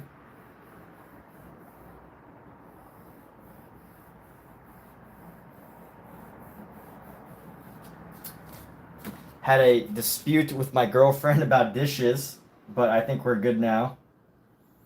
And yeah. So thought I'd get some painting done today because it's Friday.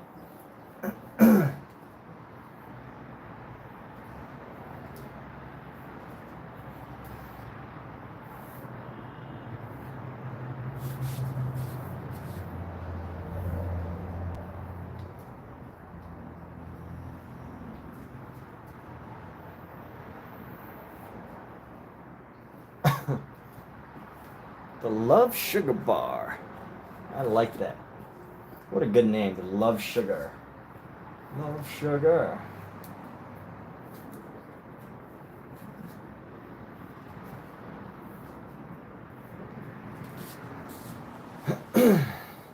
So this is gonna need some work. This still needs some work tightening up.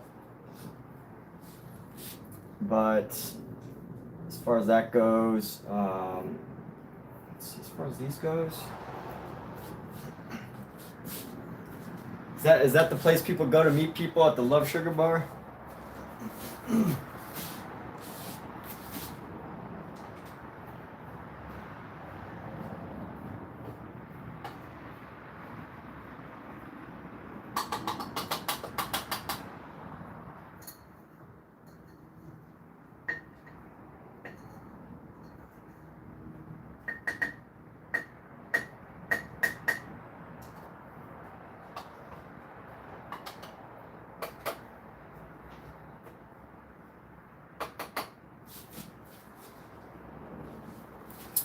And here we go. Happy Friday. Noah, M. Jasquitch, Kara, what's going on? Cleaning off some brushes here.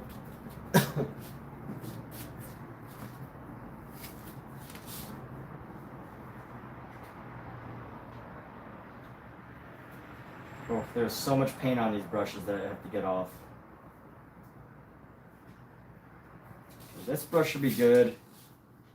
This brush still needs a bit more work. So let's dip it in some more mineral spirits here. A bit more oil.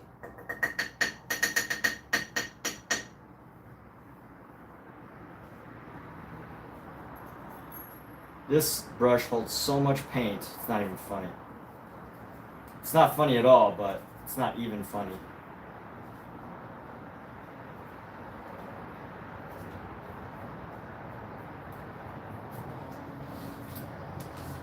Okay. What are we gonna do next? I can see how we'll need to fix this leg later.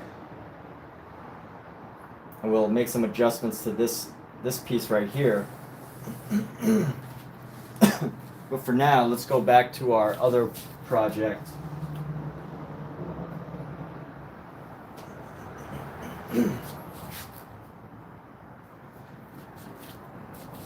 And let's give it some design here. Let's make this more interesting, shall we?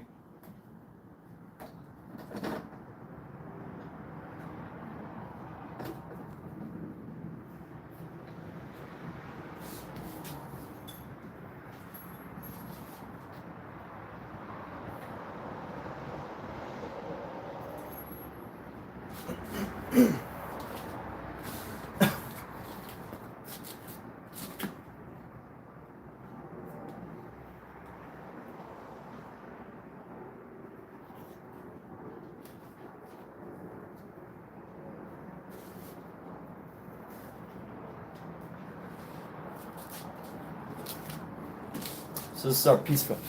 It's a place in Nevada. You love sugar. Call that because it's 3 sections. 1 for different sweets, drinks, for chocolate. 3rd, candy, martinis. That sounds delicious. My goodness.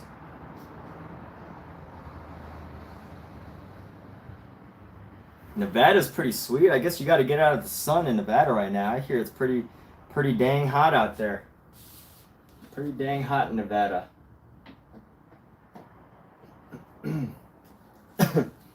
And the one thing I know, I just thought about, like, in Nevada, you don't have an opportunity to get away from the heat, right? Like, you can't just go to the beach or go to or go to wherever.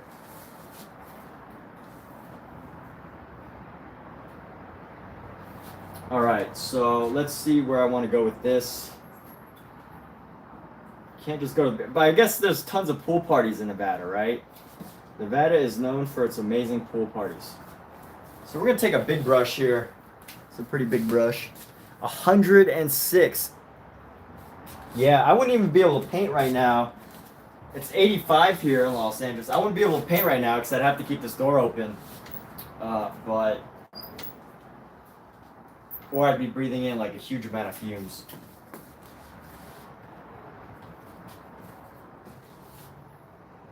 Aaron Fitzgerald, what's up? How you doing? 106 out here. Whew. Yeah, Nevada is a very a place with people with a very high tolerance for heat.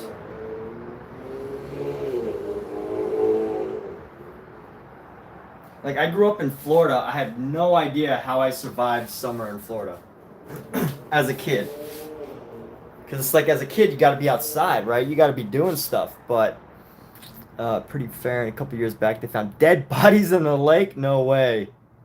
Oh, that's horrible. That is scary. Well, hopefully that's all gone and passed. I mean, you know, I'm not surprised that you would find dead bodies in a lake, but it's still horrible to have to experience and hear about. Scary. So let's see right now. There's a page that's there we go. There's a page right here. We're gonna go bring this down, and we're gonna go bring this right down here.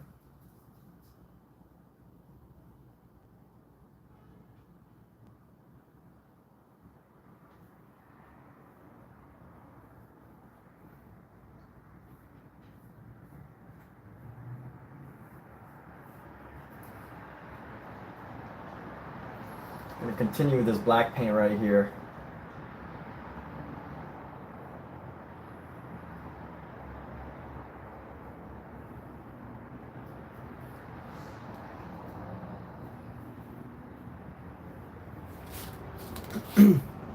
Stand heat out here. You're not acclimated to it. You've been living out here for about 4 years now. So are you staying there? Are you moving away? Are you planning to move to like Los Angeles like everybody else on the planet? Have you been to Los Angeles? Or maybe north is more your style. But I also hear things aren't always better in the north-wise because the north gets a lot of humidity in certain areas.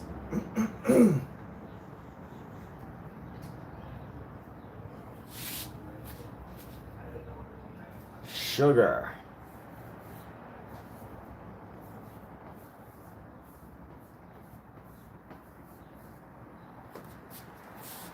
Huh. Alright, let's see how we should do this. This foot doesn't have that much more description than what I've already added, so we're gonna go. Let's grab a lot of this white.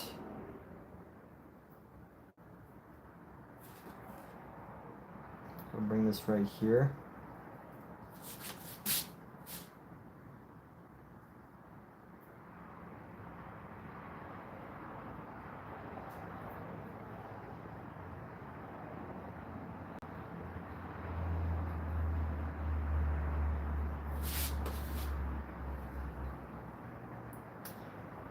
And we're going to bring this back up a little bit more. Add a little bit of this in here.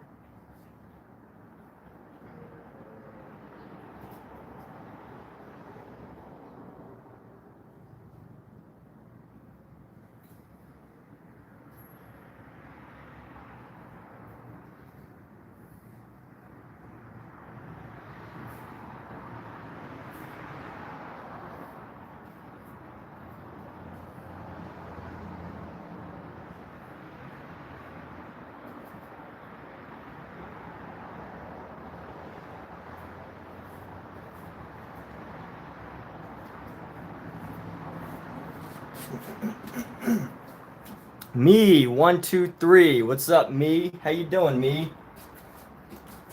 Happy Friday, me. I don't know if it's Friday where you live. I feel like maybe in Australia it's actually Saturday. I don't know if Australia's behind. Alexa, what time is it in Australia? Australia has multiple time zones. In Sydney, it is 11:18 a.m. Alexa, what day is it in Sydney, Australia? It's Saturday, June 29th, 2024 in Sydney. All right, well, happy Saturday, Sydneyans, Australians. I feel like I don't get a lot of Australian visitors, but apparently that's what time it is, so happy Saturday. If you're in Sydney, Australia, it is Saturday.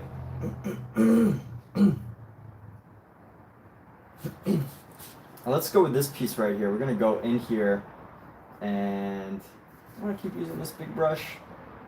I want to paint something from my imagination, but only after I'm done messing with these other parts.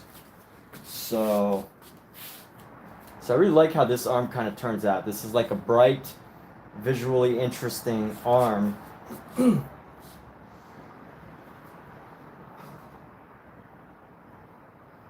Let's bring in this purple here, this pinkish purple. Let's bring this down. Let's go bring this color down, pop this color onto our piece right here. I love it, just this like purple on yellow.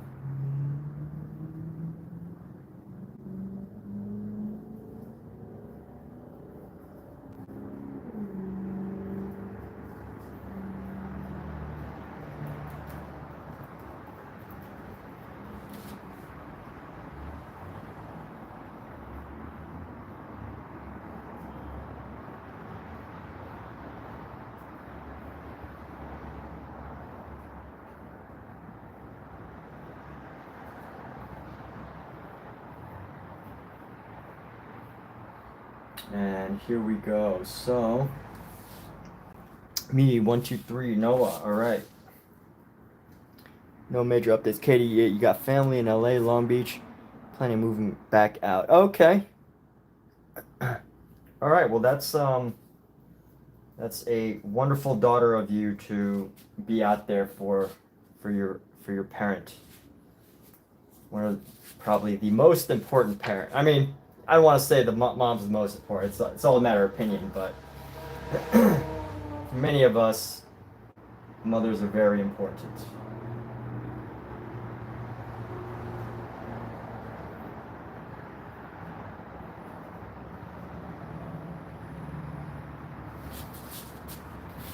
So I'm using this like purple on top. I'm gonna add in a little bit of a blue.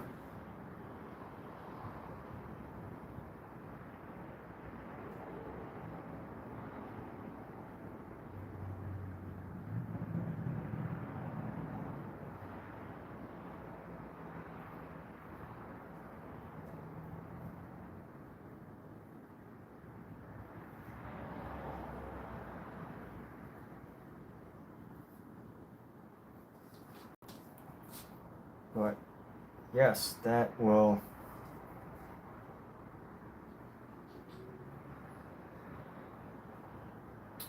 Here we go. I'm gonna bring down this blue here, bring it around into the ankles.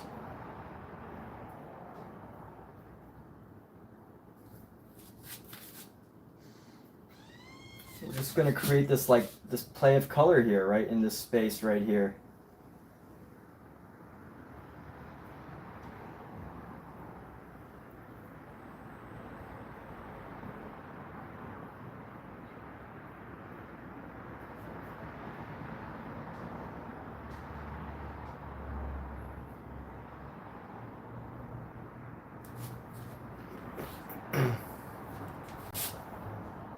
Now let's bring in some of this yellow.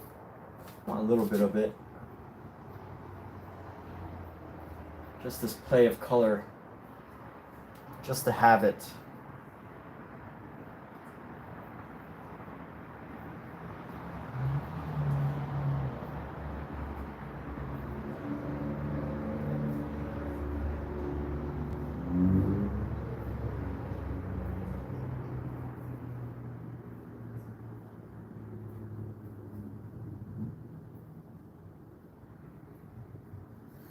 And then let's go.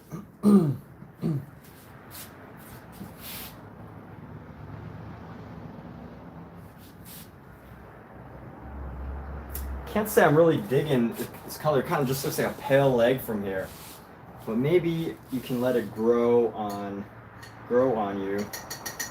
And I'm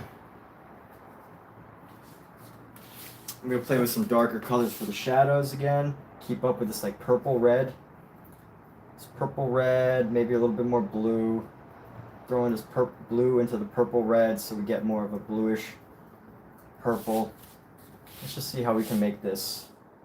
How we can make this a part of it, right? Let's go boom, boom, boom.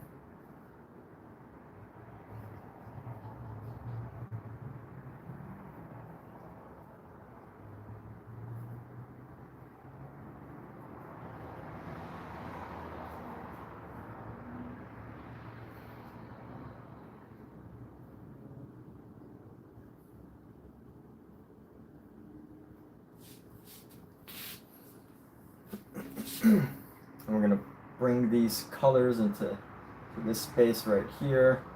Bam, bam, bam, bam.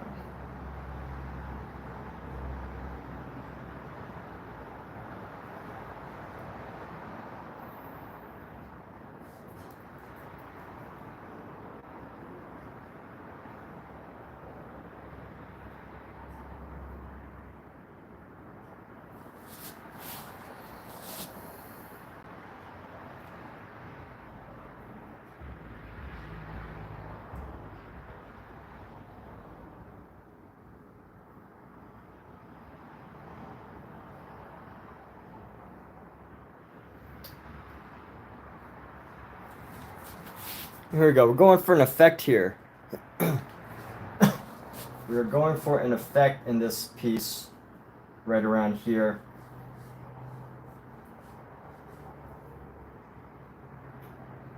It's going to look different. I think my art... Oh, wait, let's see. So, you may have just found your new favorite artist, Kai. Hello, welcome. Thank you for sharing that. Appreciate you. yeah, part of my art, you know, I really share a lot of my inner thoughts. Sometimes, you know, they're very insightful. Sometimes they happen to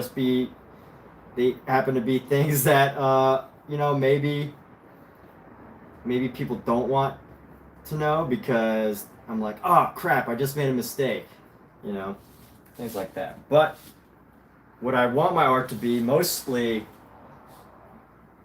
and this video, the idea of live streaming is also included as part of my art, is you know, just having like an open consciousness, right? Like an open exploration of the thoughts that go in my head, whether, you know, good or bad. You know, kind of like a stream of consciousness. Stream of consciousness exploration of things that I do. I think sometimes it creates I have like a good effect from it, and then sometimes you know, I should probably keep some of my mistakes to myself, but that's okay.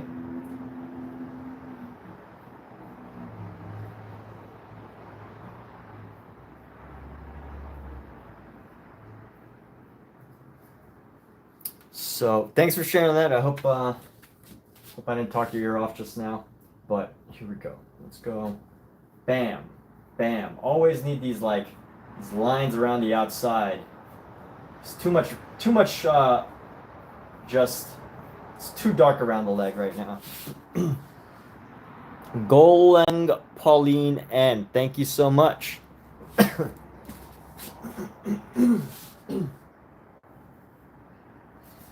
Let's see. Let's I like how this leg is. So let's just paint some more stuff into it that I think will like just be interesting. The rest of this painting is just going to be different things that come to mind.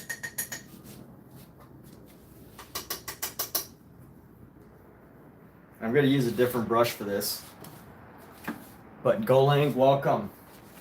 Hello. Good to see all of you. For those of you that just tuned in, this is what I call my painter hair, my painter troll hair, which I do because of the fact that I don't like to have my hair in my face while I'm painting. It'd be very annoying and distracting. And thus, I hold it up like this.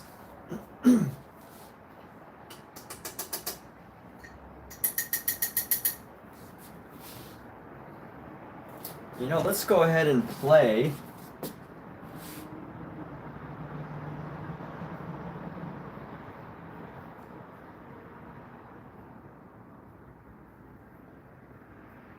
I gotta find more red. You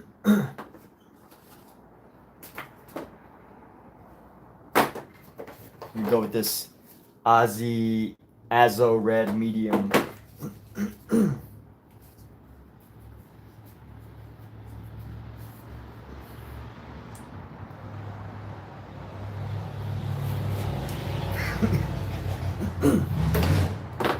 I really like this brush, but probably not for the same reason that other people like it. So this is a really thin, long brush, but I like to use it for the extra thin, long brush. But not for like painting like this, but for just like laying down really interesting marks. Here, I'll show you. So you can just really just kind of like just lay down marks like this. And I just love to be able to lay like these really thin lines of things just wherever I want them to be.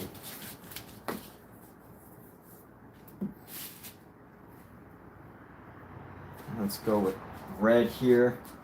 I'll throw some red into this piece right here.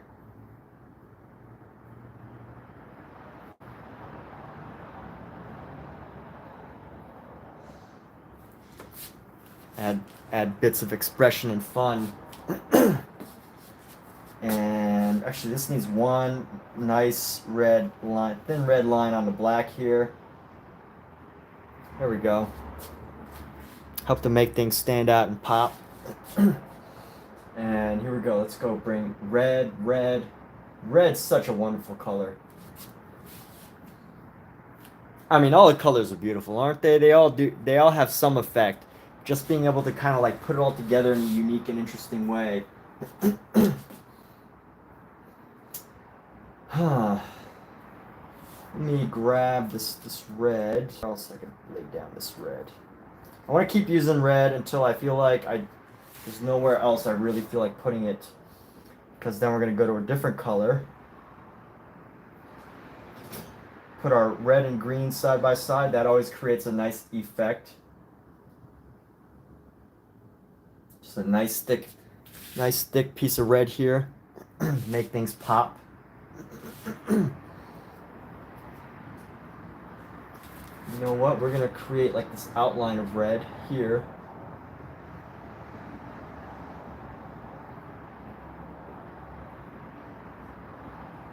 And then we're gonna add an outline of a lighter red.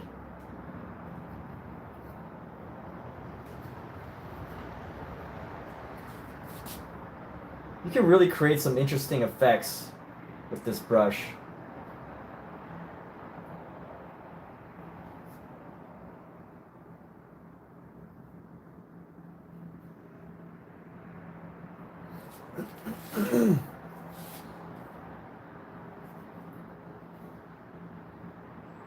And usually what I like to do is I like to paint it like realistic first and then just kind of go all out with just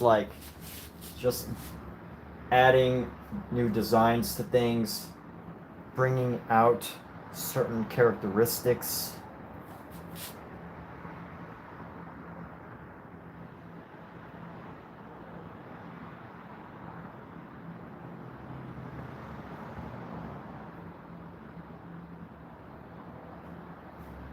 Bam, boom, bam, boom, bam, boom.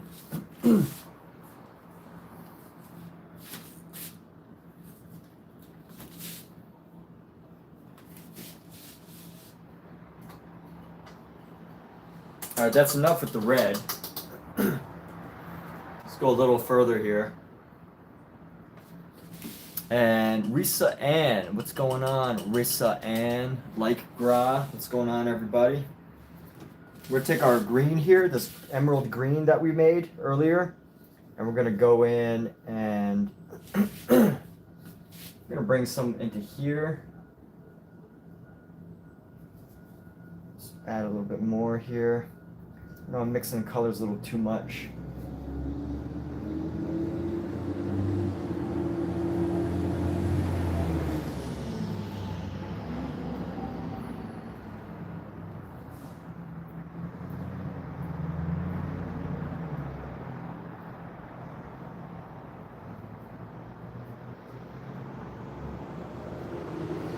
And here we go.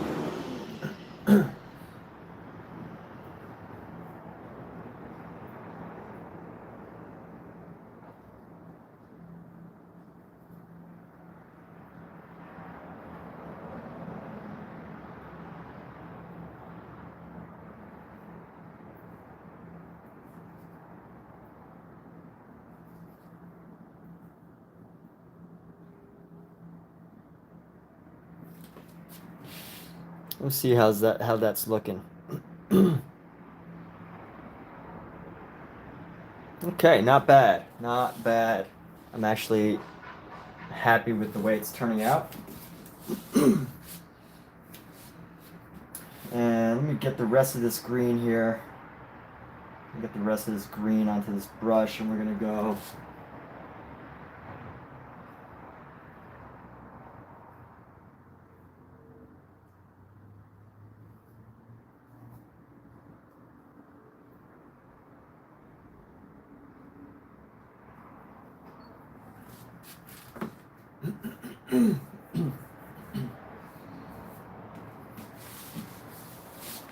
Clean off this brush and let's go to another part of this.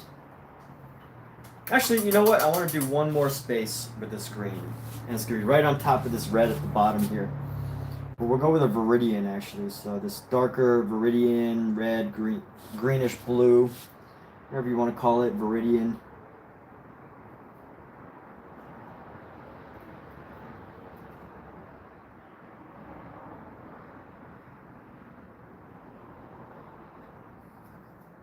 Mix in some of this light green again. Should have thought of putting it on here before I wiped off the brush. Because this way, right here, we can have actually some of our color peek through, which is what we want. The reds can peek through here.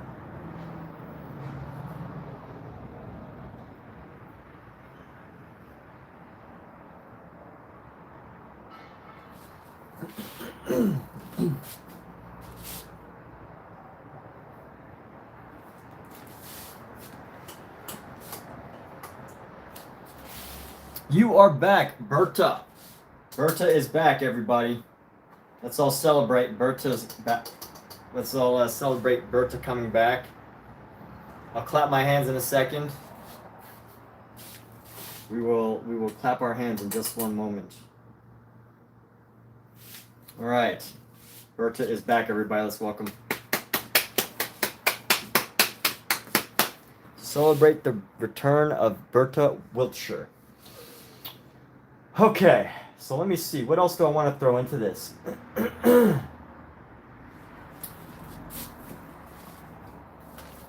What I want to do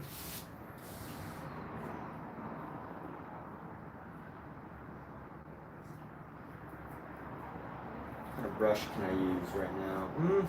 What is this? I haven't used this brush in a little while, and I actually like this brush. So, Berta Wiltshire.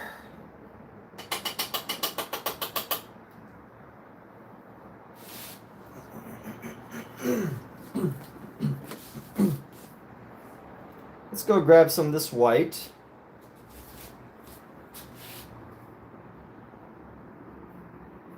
And where should we lay this down?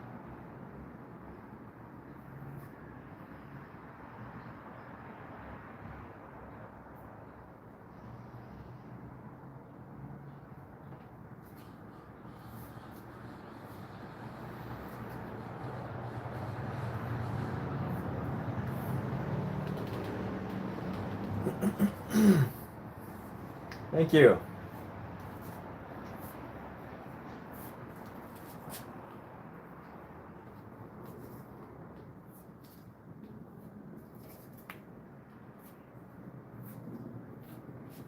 I feel like I need to paint something into this that like joins it all together.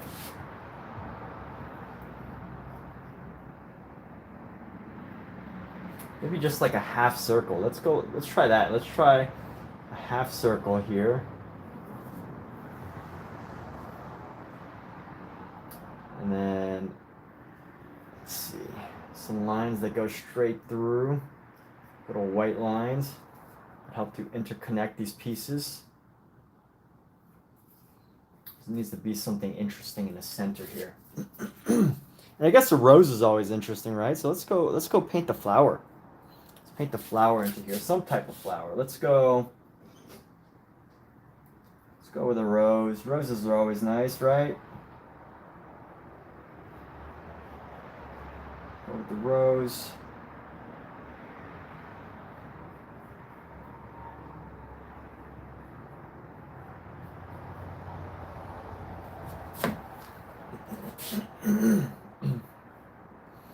And then we're going to bring this rose. We're going to paint a couple roses. Let's do another one right here since we got the red in our hands. Who doesn't like a good rose, right?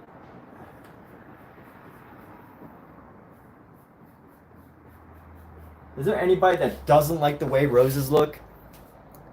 Why is there an 8 there? That's a surprise. That's a secret. It's actually a letter, but it's a secret letter. That, oh, what's up, TTPD? What's up, TTPD? This 8 is actually a letter, but it's a secret. I'm not going to give it. It's symbolism. It is a symbol. I usually often like to give symbols of people that have been in my lives, that have, contributed in some way.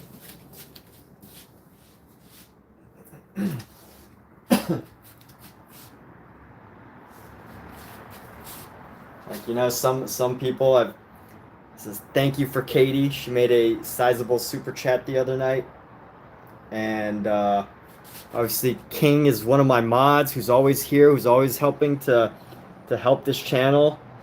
So there's a little king symbol there. You know, there are all sorts of symbols. But I think I find that now that I've been doing it, sometimes I think it's good to make it obvious, but I think sometimes it's also good to show a little surprise, right? To not give it away, because then where's the secret? But maybe the secret isn't actually just discovering and finding the answer on some live, right? I don't know. So let's do it. Let's go ahead and paint right into 8, these 2 red lines. These 2 reds. And then we're going to go in here, give like that.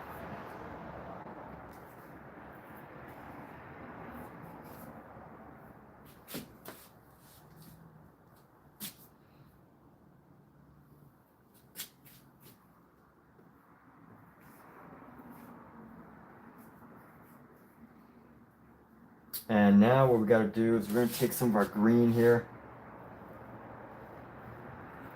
Our Viridian green, yellow.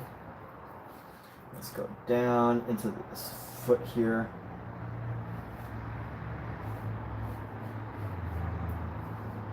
Put some white into that.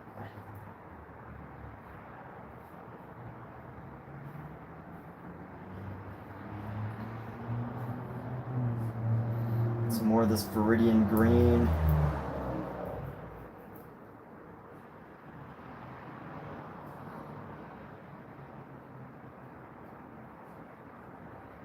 Every rose has its thorns, right? Every rose has its thorns. I'm gonna go bring this, give the rose some shape here.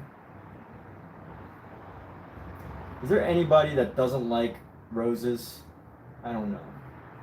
I don't think so. I hope not. And let's see. Symbolism of a flower.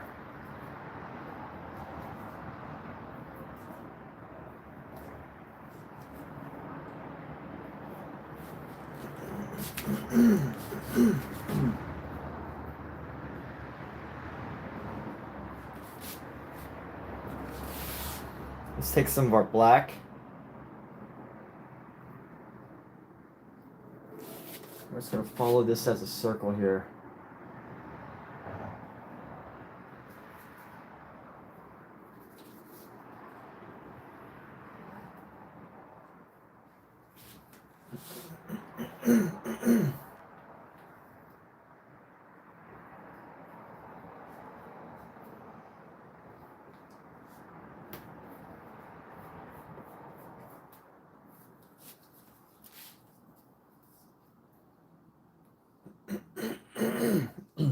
Let's make it look like there's a laser coming out of this hand right here.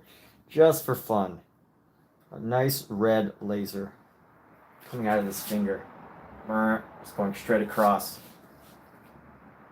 That's the noise a laser makes, right? Like if you were to zoom in really, really, really close, what type of noise would a laser make? I think it would just sound like rah, rah.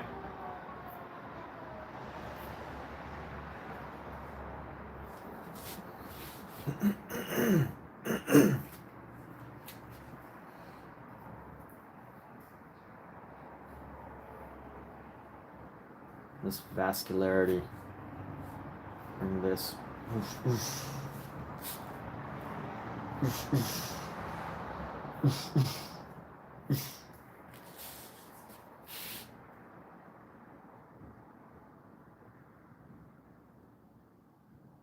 Or it'd be concerning? What would be concerning? What do you mean?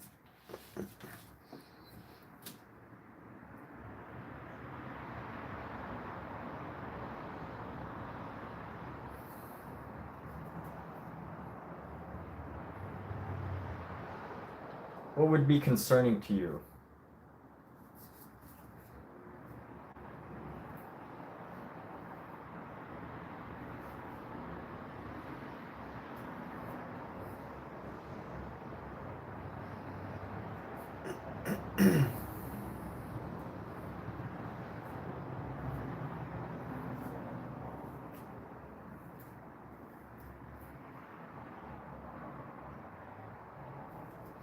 And what I think this rose needs is a little bit more form. So we're going to give some more form by just adding some darker shadows to it, so that it doesn't totally look like just a totally flat rose.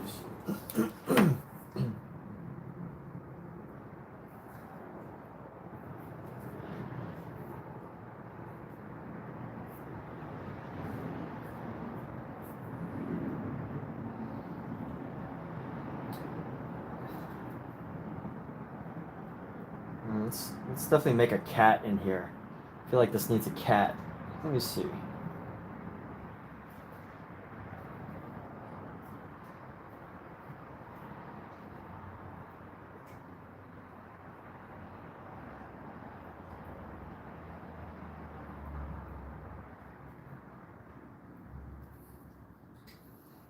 Give a little dark eye here.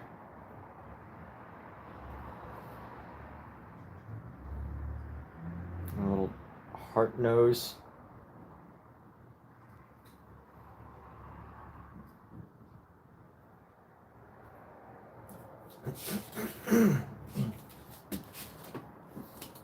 And some whiskers.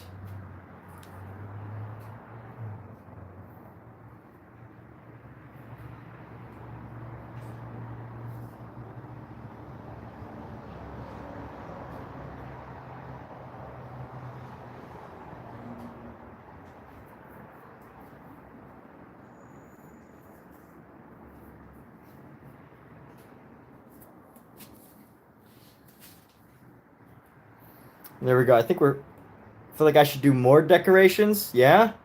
You like these decorations, Berta? Decorations? So do you mean like more of these marks, or do you mean like more actual decorations like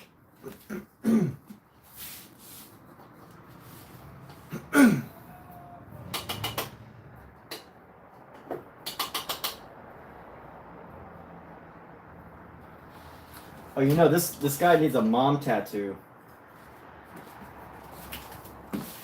There needs to be a mom tattoo here with a heart.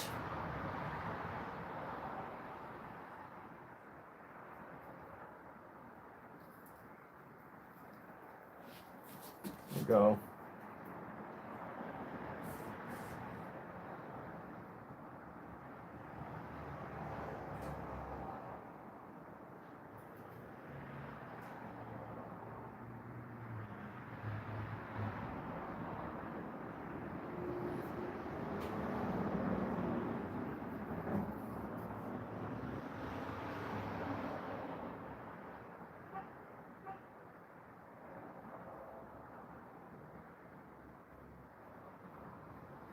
An arm like this needs a mom tattoo.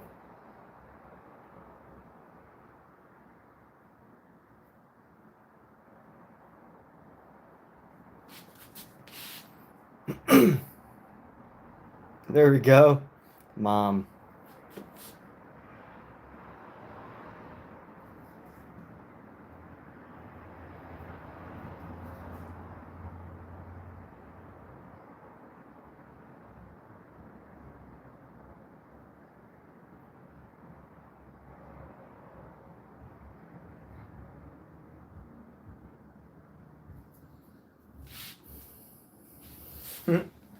Here we go. All right. I like that. I like that. Let's think of more decorations. What should we throw in as more decorations? Got the rose.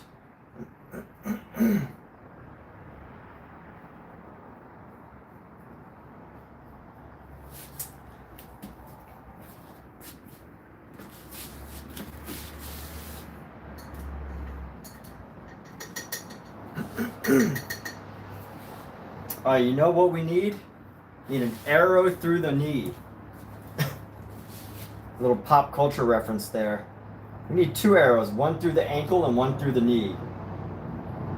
So let's do that. One through the Achilles.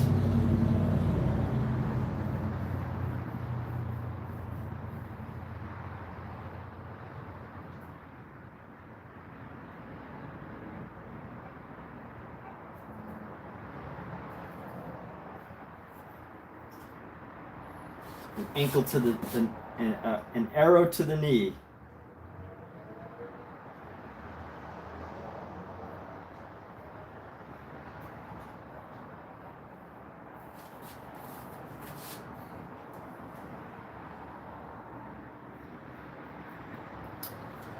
So let's get that arrow coming down. Little fletched arrow.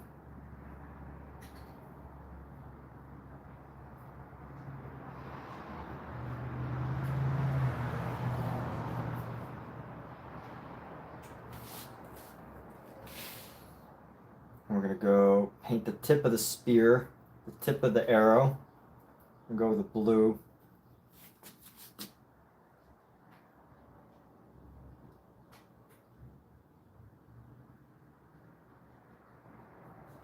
And then, of course, paint some blood dripping down.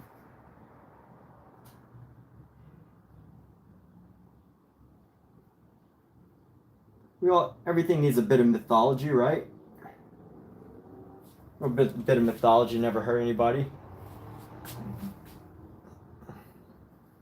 Bit of modern mythology.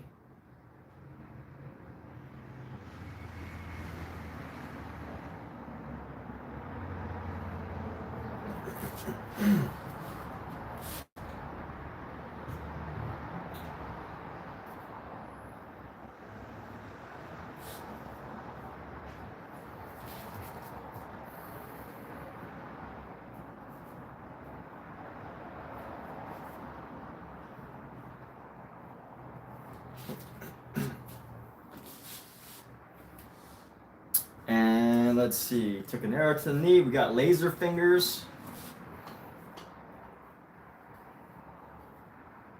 What else would there be?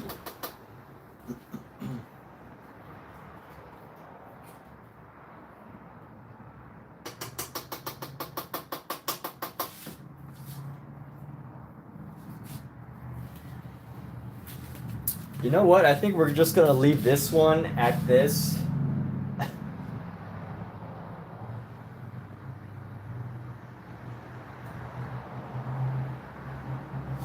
Like, the way I make my art, I feel like there's a very limited number of people in the world that can like look at it and be like it's not like a relaxing painting where you could just kind of like stare at it and be like, ooh, you know, I'm kind of calm right now. You know, this is really one of those, my art's really one of those things where you gotta have like a very, very active mind. And all this visual stimulation just somehow adds to, you can like somehow relate to this super stimulating thing of wildness.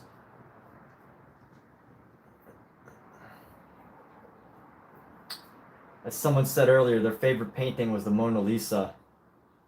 And the Mona Lisa is a very relaxing painting. You know, you just kind of look at it and the colors just do this thing. You know, the colors are beautiful. And it creates an effect. And that is definitely not an effect I attain.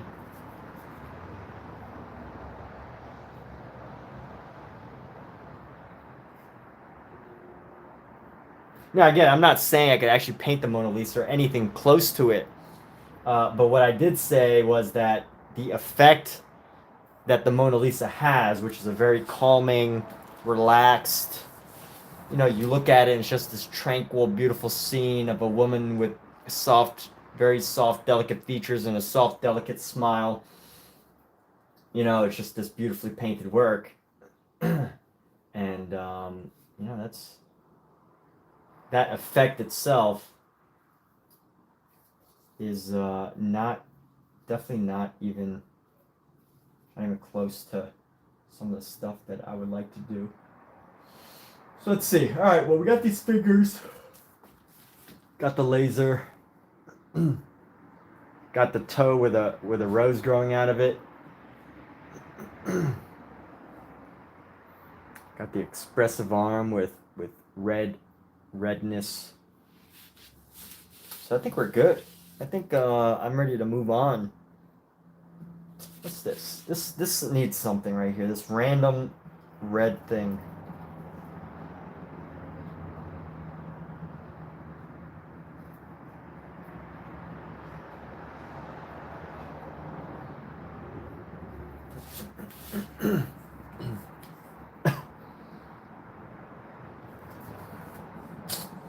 Got this green. Let's pop it into here. Here.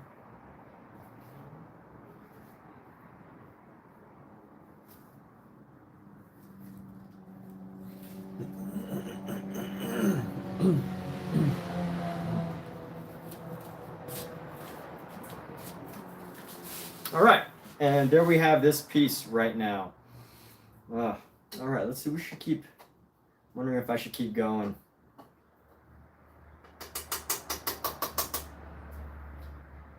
I think I've reached a good stopping point for this evening, but I might. Let's see. Y'all want to see one of my early paintings? Look at this early painting that I did a couple years ago. This is one of my early paintings when I was first getting started. I didn't quite know how to get colors. I couldn't quite get the really thick mark effects that I do now. Finding the right color. I didn't really do this very seriously, but this is one of my early paintings. A little, you know, you could see what I think. Like if you were to look at my early works, you can see that I was practicing how to do these marks. You know. And I think after some exploration, my marks look a lot better now. They're more interesting. And they feel like, you know, they just feel better. This looks like there's just like this crazy fire going on in the background. But I actually think my color work, I love looking at my old paintings and just kind of like figuring out what I did better. And I think it was this exploration, this experimentation of just messing around with this that helped me to be like, oh, okay, well, this is like one way to do it, and now here's a better way. Also, this is really small. Look at how small this painting is. Painting bigger is much easier than painting smaller. If you wanna paint better, starting small is okay, but eventually you definitely want to go bigger because, you know, just look at these brushes here. Look at this brush size. Let me give a demo. If I can find this brush. Where you at, brush? Hey, which one was I just trying to give a demo of? So many brushes, so little time. What happened to that? Oh, here we go. So just for example, right? Like, if I was to use this brush right here for an eye, like look at the size of this brush compared to the eye. It's bigger than the whole darn eye. Right? But if I was to do an eye here, it would be pretty easy. Maybe I should just paint an eye.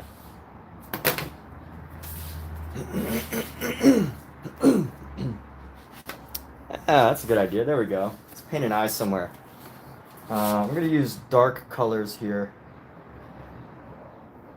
Use some dark colors here for an eye.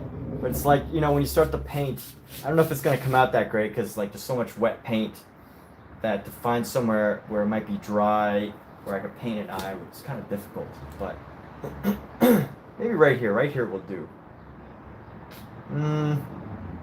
Right here. So we're going to go paint a very dark eye.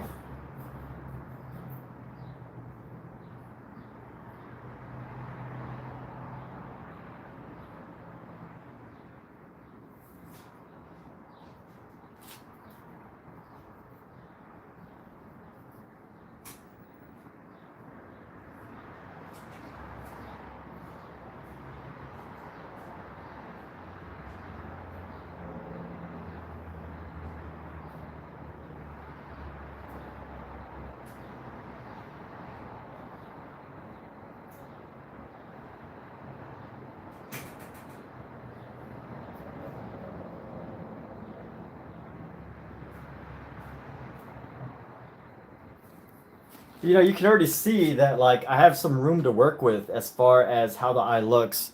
don't know if y'all can actually see that, but I have some room to work with. Whereas when you paint small, you could only make this little blob. So if you ever need to paint like realistic features of somebody, bigger is the way to go for sure. Now this one,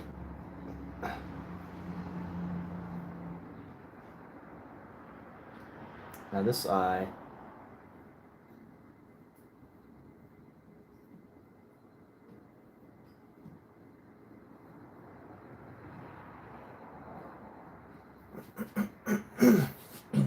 I'm using a reference. Paint this eye. You know what? Maybe I could paint it on the other side too. Let's actually do this on the other side as well. And we're just gonna have two eyes just sitting on top of this arm, and people are gonna wonder why. Why is there an eye here?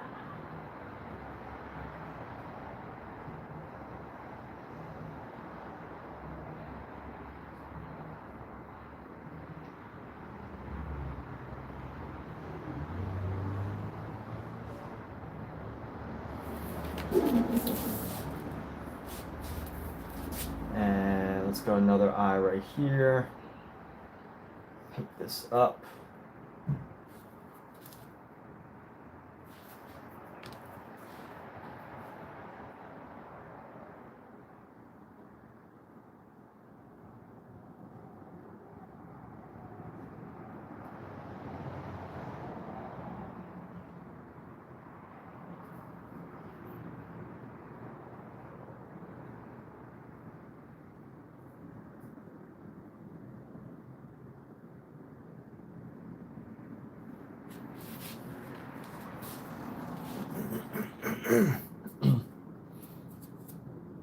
And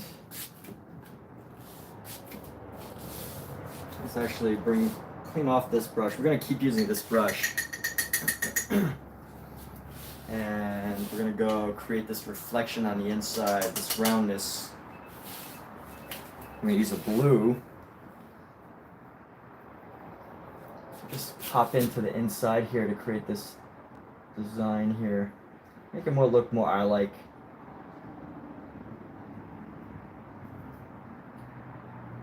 Give it some separation.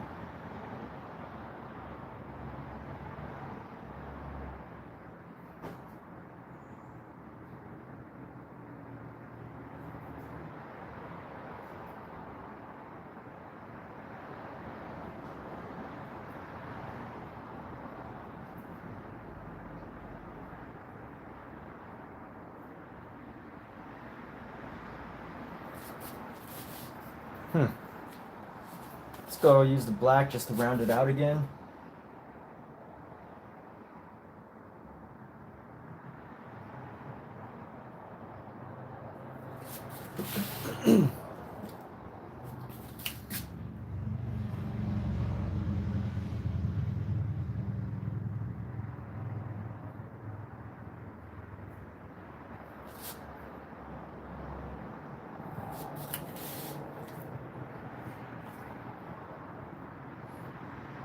Now, yeah, you got you wondering, right? Like, why is there eyes there? That's random. Why? Can't help but ask the question, right? Why? The world will never know.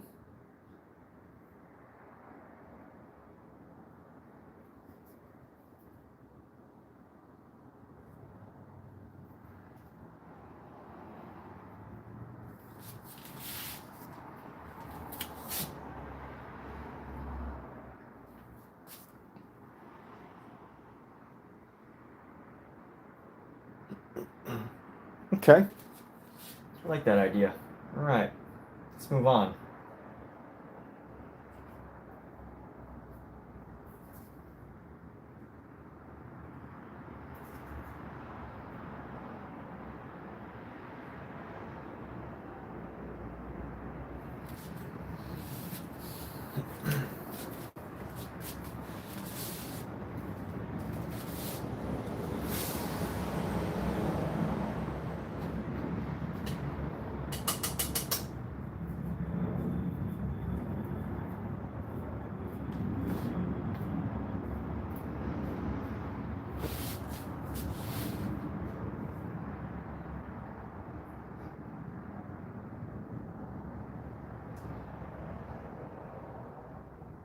Oh yeah, it needs a signature.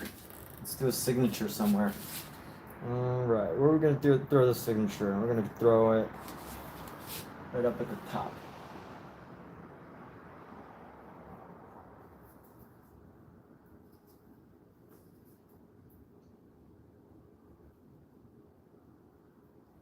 There we go. On the arm. That's really good, dude. On the arm. Yeah. Thank you. Thank you.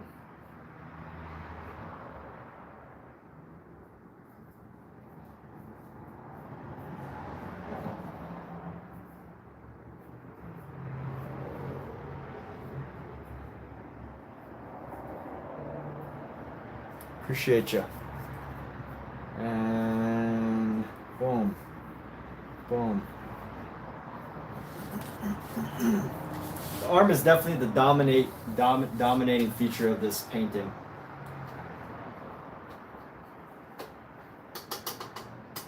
So let's look at it from different angles, shall we? Let's see how it looks at a different angle. Let's pop this open. And let's see how this looks from this angle. How does it look? Pretty wild and interesting. Yeah, definitely a little bizarre. Let's see how it looks from this angle. Upside down, obviously. Yeah, I guess it is pretty distracting, huh?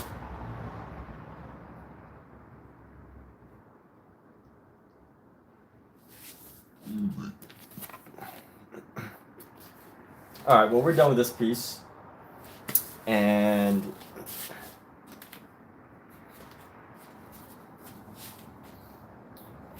with that, I was actually going to put this up, but since we still have some people in the room, we're going to keep going.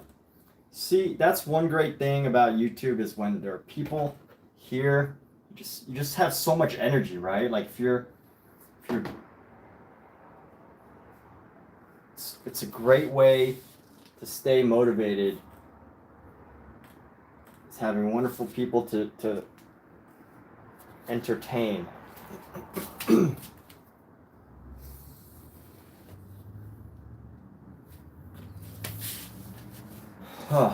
Okay.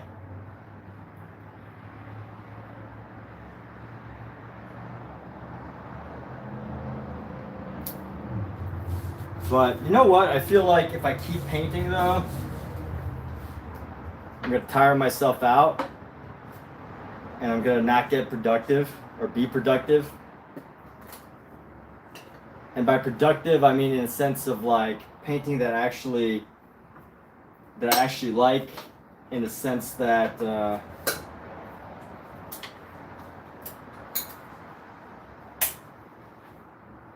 I'm not just laying down lines without thought, which is easy to do when you're kind of tired. So we're actually gonna call this wrapped up for now. I'm wrapping up with this. And for those of you that are here, thank you. We're gonna finish this up right now. Finish this painting up. And hey, Kat, I'm still streaming right now. I'm gonna turn off in like 45 seconds. I need help with this. Okay, I'll help. Oh, hi, Kitty. Let me wrap some of this stuff up here.